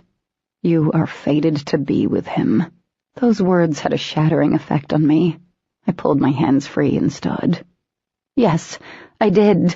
I do. This is just so crazy. Aiden remained seated, but his eyes followed my erratic pacing. Try starting at the beginning. I nodded, smoothing my hands over my dress. I started with a party. The look on Aiden's face hardened when I told him what Cody had said, and turned even more dangerous when I explained how Seth had killed someone's boat. I told him everything, even the skeevy part with Seth, and how we were two halves, or whatever. Aiden was a remarkable listener. He didn't ask any questions, but I knew he caught everything I threw down. So it can't be true, right? I mean, none of this is real. I returned to prowling the length of his living room. Lucian said it was why Mom left. The Oracle told her that I was the second Apollyon, and that she was afraid that the gods would kill me, I guess. My laugh sounded a little shrill. Aiden ran a hand through his hair. I suspected something strange when Lucian wanted to bring you back to his house, and when you said you'd seen Seth's markings, I can't believe I've been around someone so rare this entire time. When do you turn 18, Alex? I slid my hands down my sides nervously. March 4th. Less than a year from now. Aiden rubbed his chin. When you spoke to the Oracle, did she say anything like this? No, she only said I would kill the ones I love. Nothing about this, but she said so much crazy stuff. I swallowed, hearing the blood rushing in my veins. I mean, looking back, some of the things she said made sense, but I just didn't understand. How could you understand? He came around the small wooden table. Now we know why your mother would take such a risk in leaving the safety of the island. She wanted to protect you. The story of Solaris is truly tragic, but she stood against the council and the gods. That's what sealed their fate, not what was written about them in the books. Why would Solaris do that? Didn't she know what would happen? Some say she fell in love with the first. When he stood against the council, she defended him. That's so stupid. I rolled my eyes. She basically committed suicide. That isn't love. Aiden gave the briefest of smiles. People do the damnedest things when they're in love, Alex. Look at what your mother did. It's a different kind of love, but she left everything because she loved you. I never understood why she left. My voice sounded young and fragile. Now I know. She really did leave to protect me. The knowledge sat like curdled milk in my stomach. You know, I kinda hated her for pulling me away from here. I never understood why she would do something so risky and stupid, but she did it to protect me. It must bring you some sort of peace to know why, doesn't it? Peace? I don't know. All I can think is if I wasn't some kind of giant freak, she'd still be alive. My words caused a flicker of pain to cross his face. You can't blame yourself for this. I will not allow it, Alex. You've come too far for this. I nodded, looking away. Aiden could believe whatever he wanted, but if I hadn't been the second coming of the Apollyon, then none of this would have happened. I hate this. I hate not having control. But you do have control, Alex. What you are gives you more control than anyone else. How so? According to Lucian, I'm Seth's own personal electrical outlet or something. Who knows? No one does. You're right. No one knows. When you turn 18... I'll be a giant freak. That's not what I was going to say. I raised my eyebrows and looked at him. Okay, when I turn 18, the gods are going to kill me in my sleep? That's what Seth said. Anger turned his eyes dark gray. The gods have to be aware of you. I know this doesn't make you feel better, but if they wanted to get rid of you, they would have already. So when you turn 18, anything will be possible. You're acting like this is a good thing. It could be, Alex. With two of you. You sound like Lucian. I moved away from him. Next you're going to be telling me I'm Seth's super special other half and I belong to him, as if I'm some sort of object instead of a person. I'm not saying that. He closed the distance, putting his hands on my shoulders. I shivered under the weight of his hands. Do you remember what I said about fate? I shook my head. I remembered how he'd found my shorts distracting. I had that wonderful subjective memory feature. Only you have control over your future, Alex. Only you have control over what you want. You really think so? He nodded. Yes. I shook my head, doubtful that I could believe in anything at this point, and started to slip away, but Aiden's hands tightened around my shoulders. An instant later, he gathered me close to him. I hesitated, because being this close to him was possibly the sweetest kind of torture. I needed to break away, move as far away as possible, but his arms circled my shoulders. Slowly, carefully, I rested my head against his chest. My hands fell to the curve of his back, and I inhaled deeply. His scent, a mixture of the sea and soap, filled me. The steady beat of his heart under my cheek warmed and comforted me. It was just a hug, but gods, it meant so much. It meant everything. I don't want to be this Apollyon thing. I closed my eyes. I don't even like to be in the same country as Seth. I don't want any of this. Aiden smoothed his hand down my back. I know. It's overwhelming and scary, but you're not alone. We'll figure this out. Everything is going to be okay. I pressed closer. Time seemed to slow down, allowing me a few moments of the simple pleasure of being in his arms. But then his fingers sifted through my hair, finding their way to my scalp, and from there he guided my head back. You don't have anything to worry about, Alex. I'm not going to let anything happen to you. Those forbidden words wrapped around my heart, forever etching into my soul. Our eyes met. Silence stretched between us as we stared at each other. His eyes shifted to fierce silver, and his other arm slid to my waist, tightening. His fingers drifted from my hair and slowly traced the curve of my cheekbone. My pulse thrummed through me as his intense stare followed his fingertips. He moved them down my face and then over my parted lips. We shouldn't be doing this. He was a pureblood. Everything could come to a crashing end for us if we were caught, but it didn't matter. Right now, being with him seemed worth whatever consequence could come from it. This was right, like it was meant to be. There was no logical explanation for it. Then he leaned forward and rested his cheek against mine. Hot tingles spread through me as his lips moved against my ear. You should tell me to stop. I didn't say a word. Aiden made a deep sound in his throat. His hand slid up my back, leaving a trail of fire in its wake, and his lips moved across my cheek, stopping to hover above mine. I forgot how to breathe and, most importantly, how to think.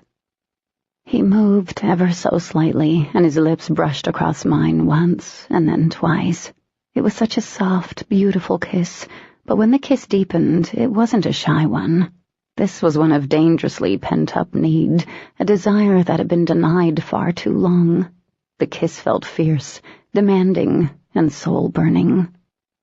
Aiden pulled me to him, pressing me right up against his body, and when he kissed me again, it left both of us breathless. Our hands tangled with each other's bodies as we made it back to his bedroom. My hands found their way under his shirt and over the taut skin of his sides. We separated long enough for me to get the shirt off, and gods, each hard ripple was as breathtaking as I'd imagined. Easing me down on his bed, his hands glided from my face to my arms. Next, his hand traveled over my stomach, then my hip, and under the hem of my dress. Somehow the top of my dress ended up at my waist, and his mouth moved over my body. I melted into him, his kisses and his touch. My fingers dug into the tight skin of his arms, and my insides were in tight coils. Every place our bodies touched, sparks flew. Aiden pulled his lips away from mine, and I made a sound of protest, but then his mouth trailed across my throat and to the base of my neck. My skin burned, and my thoughts were on fire. His name was barely a whisper, but I felt his lips curve against my skin. His gaze and fingers followed some unseen path as he rolled me on top. "You're so beautiful, so brave, so full of life." He guided my head down and dropped a sweet kiss against the scar on my neck. "You have no idea, do you? You have so much life in you, so much." I tipped my head, and he kissed the tip of my nose. "Really?" "Yes." He brushed my hair back from my face. "Since the night I saw you in Georgia, you've been under my skin. You got inside me, became a part of me. I can't shake it. It's wrong." He shifted us, rolling me across the bed until he leaned above me. "Agape, Mo, I can't—" He brought his lips down to mine once more. There were no more words.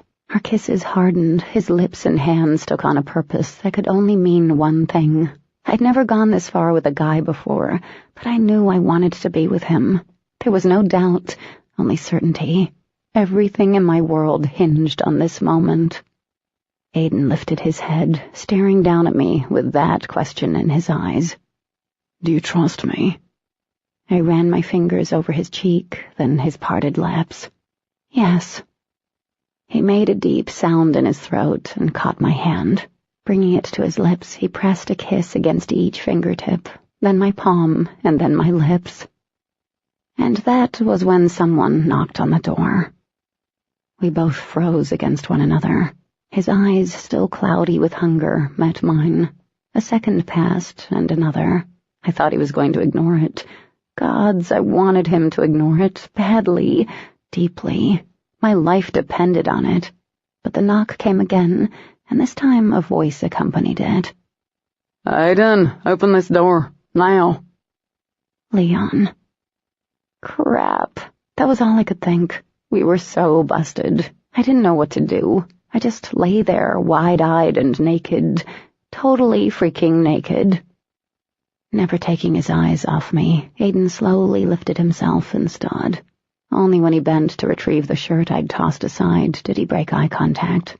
He left the bedroom without a sound and closed the door behind him. I stayed there for a few moments, caught in disbelief. The mood was completely ruined, obviously, and I was still naked. Anyone could bust in here, and here I was, sprawled across the bed. His bed. Freaked out more than I ever could have imagined, I jumped up and grabbed my dress. Throwing it on, I looked for a place to hide, but Leon's words froze me. "I didn't mean to wake you, but I figured you'd want to know this immediately. They found Kane. He's alive." I listened, my stomach in my throat, as Aiden managed to convince Leon that he would meet him in the infirmary, while I absolutely refused to look at his bed. My head came up as Aiden opened the door. "I heard." Aiden nodded, his gray eyes filled with inner conflict. "I'll let you know what he says." I stepped forward. "I want to come. I have to hear what he says." "Alex, it's past your curfew, and how would you know to be in the infirmary?" Damn it, I hated it when he was right. But I can sneak in there. The rooms are just separated with partition walls. I could stay behind them. "Alex." Loverboy was gone. Shoot. "You need to go back to your dorm. Now. I promise I'll tell you everything he says, okay?" Seeing no way to win this argument, I nodded. We waited a couple of more minutes before we left his house. At the door, Aiden paused, his fingers curling at his side. My brow furrowed. "What?"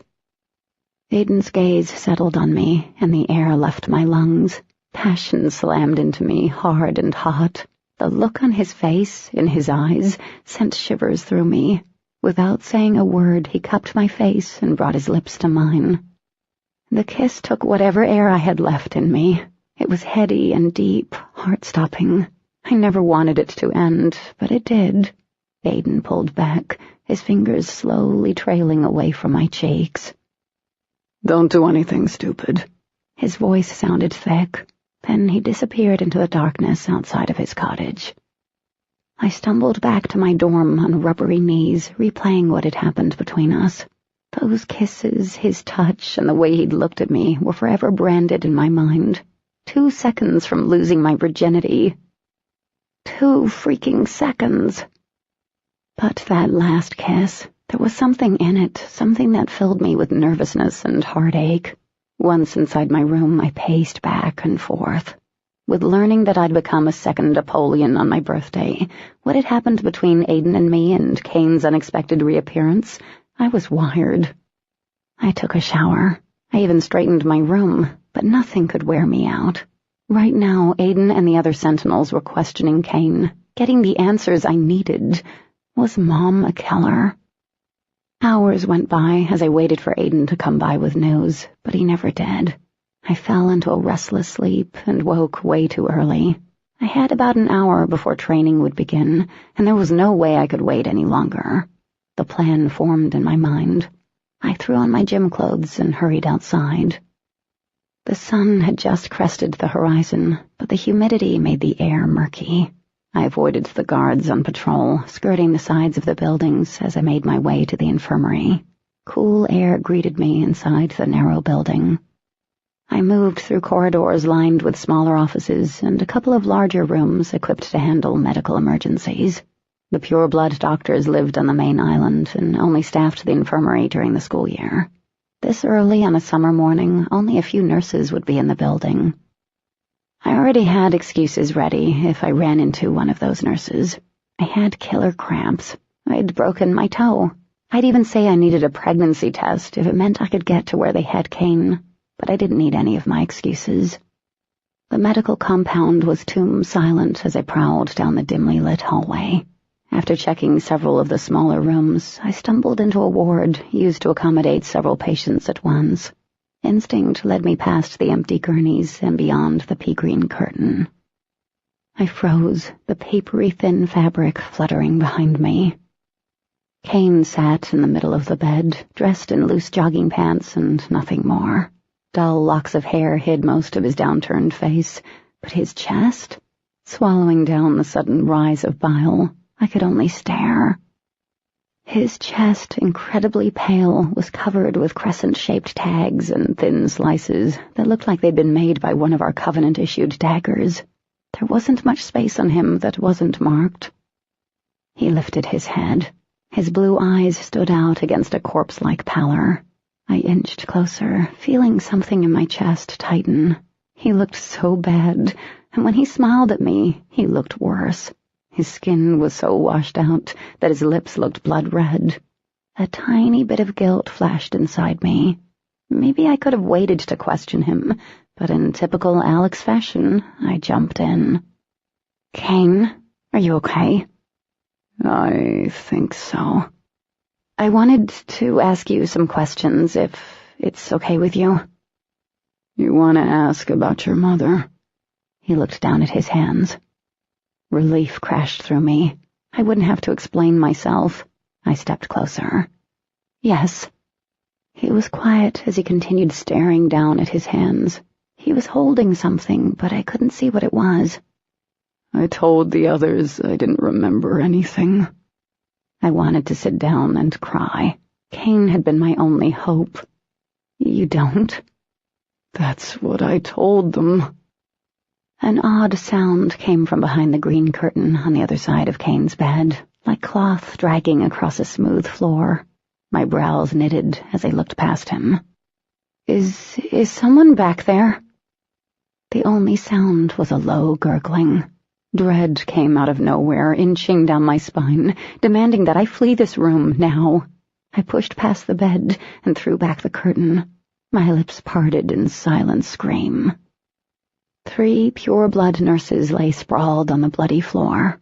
One still clung to life. An angry red line ripped across her throat as she pulled herself across the small distance. I reached for her, but with one last bubble of a noise, she was gone. Rooted to the spot, I couldn't think or breathe. Throats slashed, all dead. Lexi. No one but Mom called me that. No one. I turned around, my hand fluttering to my mouth. Kane remained on the opposite side of the bed, staring down into his hands. I think the nickname Lexi is far better than Alex, but what do I know? He laughed, and it sounded cold, humorless, dead. I didn't know anything until now. I bolted. Kane moved surprisingly fast for someone who'd been tortured for weeks. He was in front of me before I made it to the door, Covenant dagger in hand. My eyes froze on the dagger. Why? Why? His voice mimicked mine. Don't you get it? No, of course you don't. I didn't get it either. They tried it on the guards first, but they drained them too fast. They died. Something was so wrong with him. The torture could have done it. All those tags could have driven him crazy. But it didn't really matter why he'd gone insane, because he was most definitely a lunatic, and I was cornered. By the time they got to me, they'd learned from their mistakes. Gotta drain our kind slowly. He glanced down at the dagger. But we aren't like them. We don't change like them. I backed up, swallowing down the fear. My training vanished. I knew how to deal with a demon, but a friend driven crazy was a different story. I was hungry, so hungry. There's nothing like it. I had to.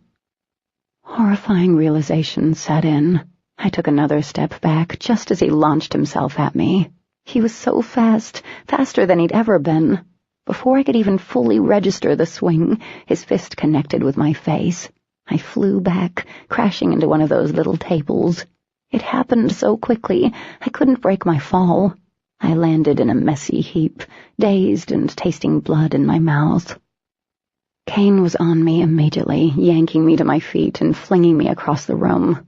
I hit the edge of the bed hard, and then the floor. Scrambling to my feet, I ignored the pain and faced the one thing that could not be. Beyond reason or explanation, I had no doubt that Kane was no longer a half-blood. Only one thing moved as quickly as he did. Impossible as it was, he was a demon. Chapter 17. Besides being abnormally pale, Kane looked like Kane. It explained how none of the other half-bloods had sensed it in him. Nothing about him gave off a warning that something was horribly wrong. Well, except the pile of dead bodies behind the curtain. I reached for what looked like a heart monitor machine, hurling it at his head. Not surprisingly, he knocked it aside. He laughed that sick laugh again. Can't you do better than that? Remember our training sessions? How easily I got the best of you. I ignored that painful reminder, figuring it was best to keep him talking until I had a better option. How is this possible? You're a half-blood. He nodded, switching the blade to his other hand. Weren't you paying attention? I already told you. They drain our kind slowly, and gods did it hurt like hell. I wanted to die 1,000 times, but I didn't. And now, I'm better than I ever was. Faster, stronger. You can't fight me. None of you can. He lifted the dagger and wiggled it back and forth. The feeding part is messy, but it works. I glanced over his shoulder. There was a small chance I could make it to the doorway. I was still fast and not badly hurt. That has to suck. He shrugged, seeming like the old Kane, so much so it stole my breath. You get used to it when you're hungry. That was reassuring. I inched to my left. I saw your mother. Every instinct in me screamed not to listen to him. Did you talk to her? She was frenzied, killing and taking great pleasure in it, too.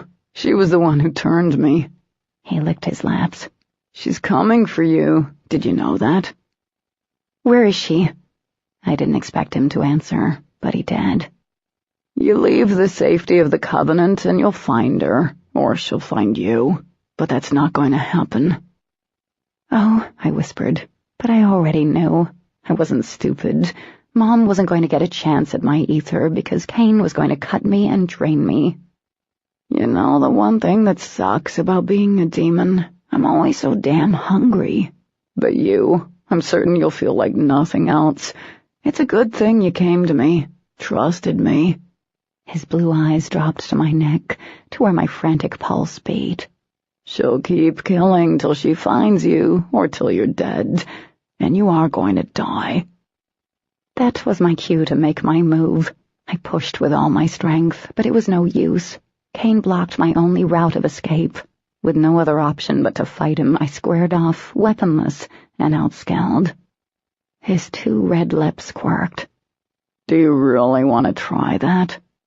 I forced as much boldness in my voice as possible. Do you? This time, when he grabbed for me, I kicked out and caught the hand holding the dagger.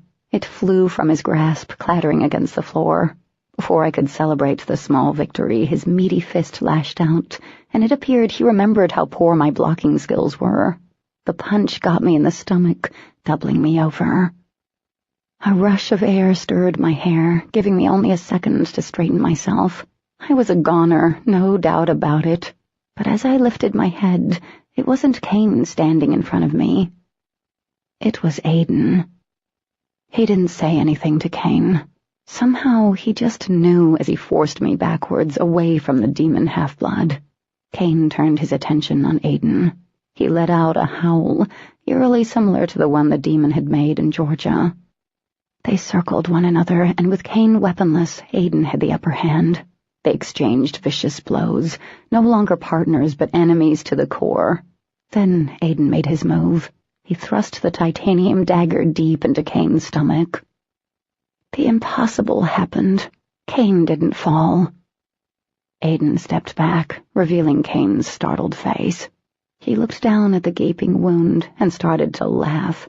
It should have been a kill shot, but as cold understanding set in, I realized we had more to learn about demon half-bloods. They were immune to titanium. Aiden kicked out at Kane, who blocked and whirled to deliver a kick of his own. A medical machine crashed against the wall. I gaped at them, frozen in place. I couldn't just stand here. I went for the dagger on the floor. Get back, Aiden yelled as my fingers wrapped around the cool titanium. I looked up, seeing the reinforcements and the Apollyon. Move back, Seth's voice thundered through the chaos. Aiden jumped forward, pushing me against the wall and shielding me with his body. My hands fell to his chest. I turned my head as Seth stepped in front of the sentinels, one arm stretched out in front of him. Seconds later, something I could only describe as a lightning bolt erupted from his hand. The flash of blue light, so intense and brilliant, obscured everything in the room. Akasha, the 5th and final element. Only the gods and the Apollyon could harness it. Don't look, Aiden whispered. I pressed my face into his chest as the air filled with the crackling sound of the most powerful element known to the Hematoi. Kane's horrific screams rose above it as Akasha crashed into him. I shuddered, pushing further into Aiden. The screams. I would never forget those screams. Aiden's hold tightened around me until the agonized screeching stopped and Kane's body thumped to the floor. Aiden pulled back then. The tips of his fingers brushed over my slit and swollen lip. For the briefest second, his eyes latched onto mine. In one look, there was so much. Pain, relief, fury. Everyone rushed into the room at once. In the chaos, Aiden quickly checked me over before handing me off to Seth. Get her out of here. Seth pulled me past the sentinels as Aiden turned his attention to the crumpled body. In the hallway, we passed Marcus and several more guards. He spared us a brief glance. Seth led me down the hallway, silent, until he shoved me into another room at the end. He closed the door behind him and then slowly approached me. Are you all right? I backed up until I pressed against the wall furthest from him, breathing heavily. Alex. His eyes narrowed. In a matter of hours, everything had changed. Our world, my world, was no longer the same. It was too much. Mom, the crazy stuff with Seth, last night with Aiden, and now this? I cracked wide open. Sliding down the wall, I sat with my knees pressed against my chest. I laughed. Alex, get up. His voice carried that musical lilt, but it sounded strained. This is a lot, I know this, but you have to pull yourself together. They're going to come in here, soon. They will want answers. Last night, Kane was normal as Kane could be. Now he was a demon. They're going to want to know what happened. Kane had been a demon then, but no one knew that. No one could have known last night. I stared at Seth blankly. What did he want me to say? That I was fine? He tried again, crouching down in front of me. Alex, you can't let them see you like this. Do you understand me? You cannot let the other sentinels or your uncle see you like this. Did it matter? The rules had changed. Seth couldn't be everywhere. We would go out there and die. Worse yet, we could be turned. I could be turned, just like Mom. That thought brought forth a flicker of sanity. If I lost it, what good would I be? What about Mom? Who would fix this? Fix what she'd become?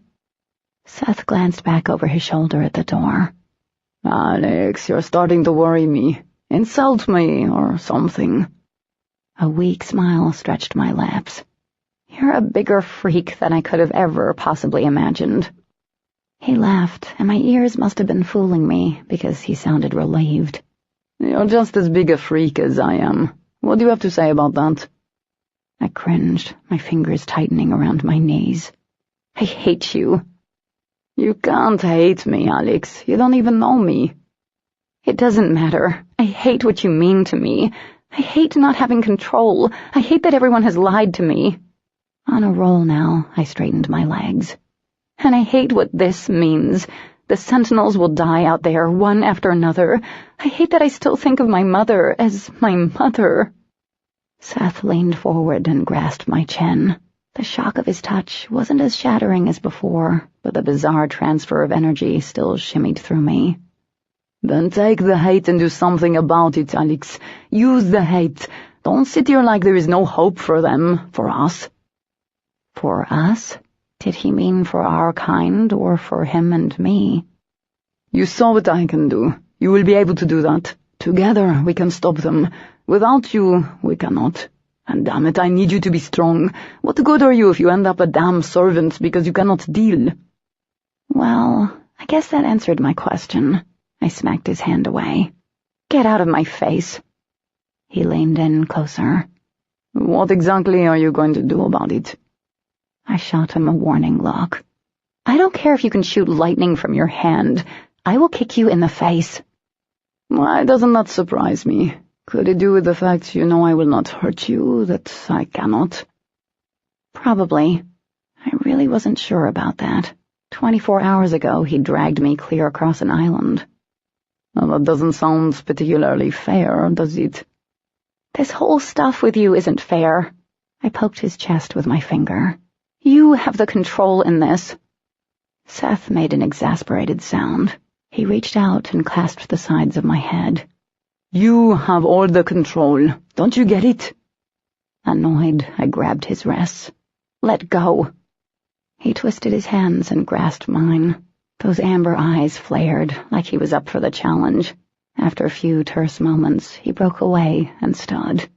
There's the attitude I've come to know and loathe.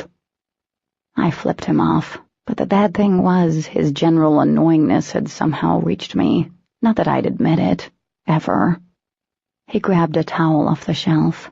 After dampening it, he tossed it to me. Clean yourself up. He sent a devilish grin my way. I can't have my little Napoleon in training looking like a mess. My fingers clenched around the towel. If you ever say something that stupid again, I will smother you in your sleep." His golden brows rose. "Little Alex, are you suggesting that we sleep together?" Stunned by how he came to that conclusion, I lowered the towel. "What? No!"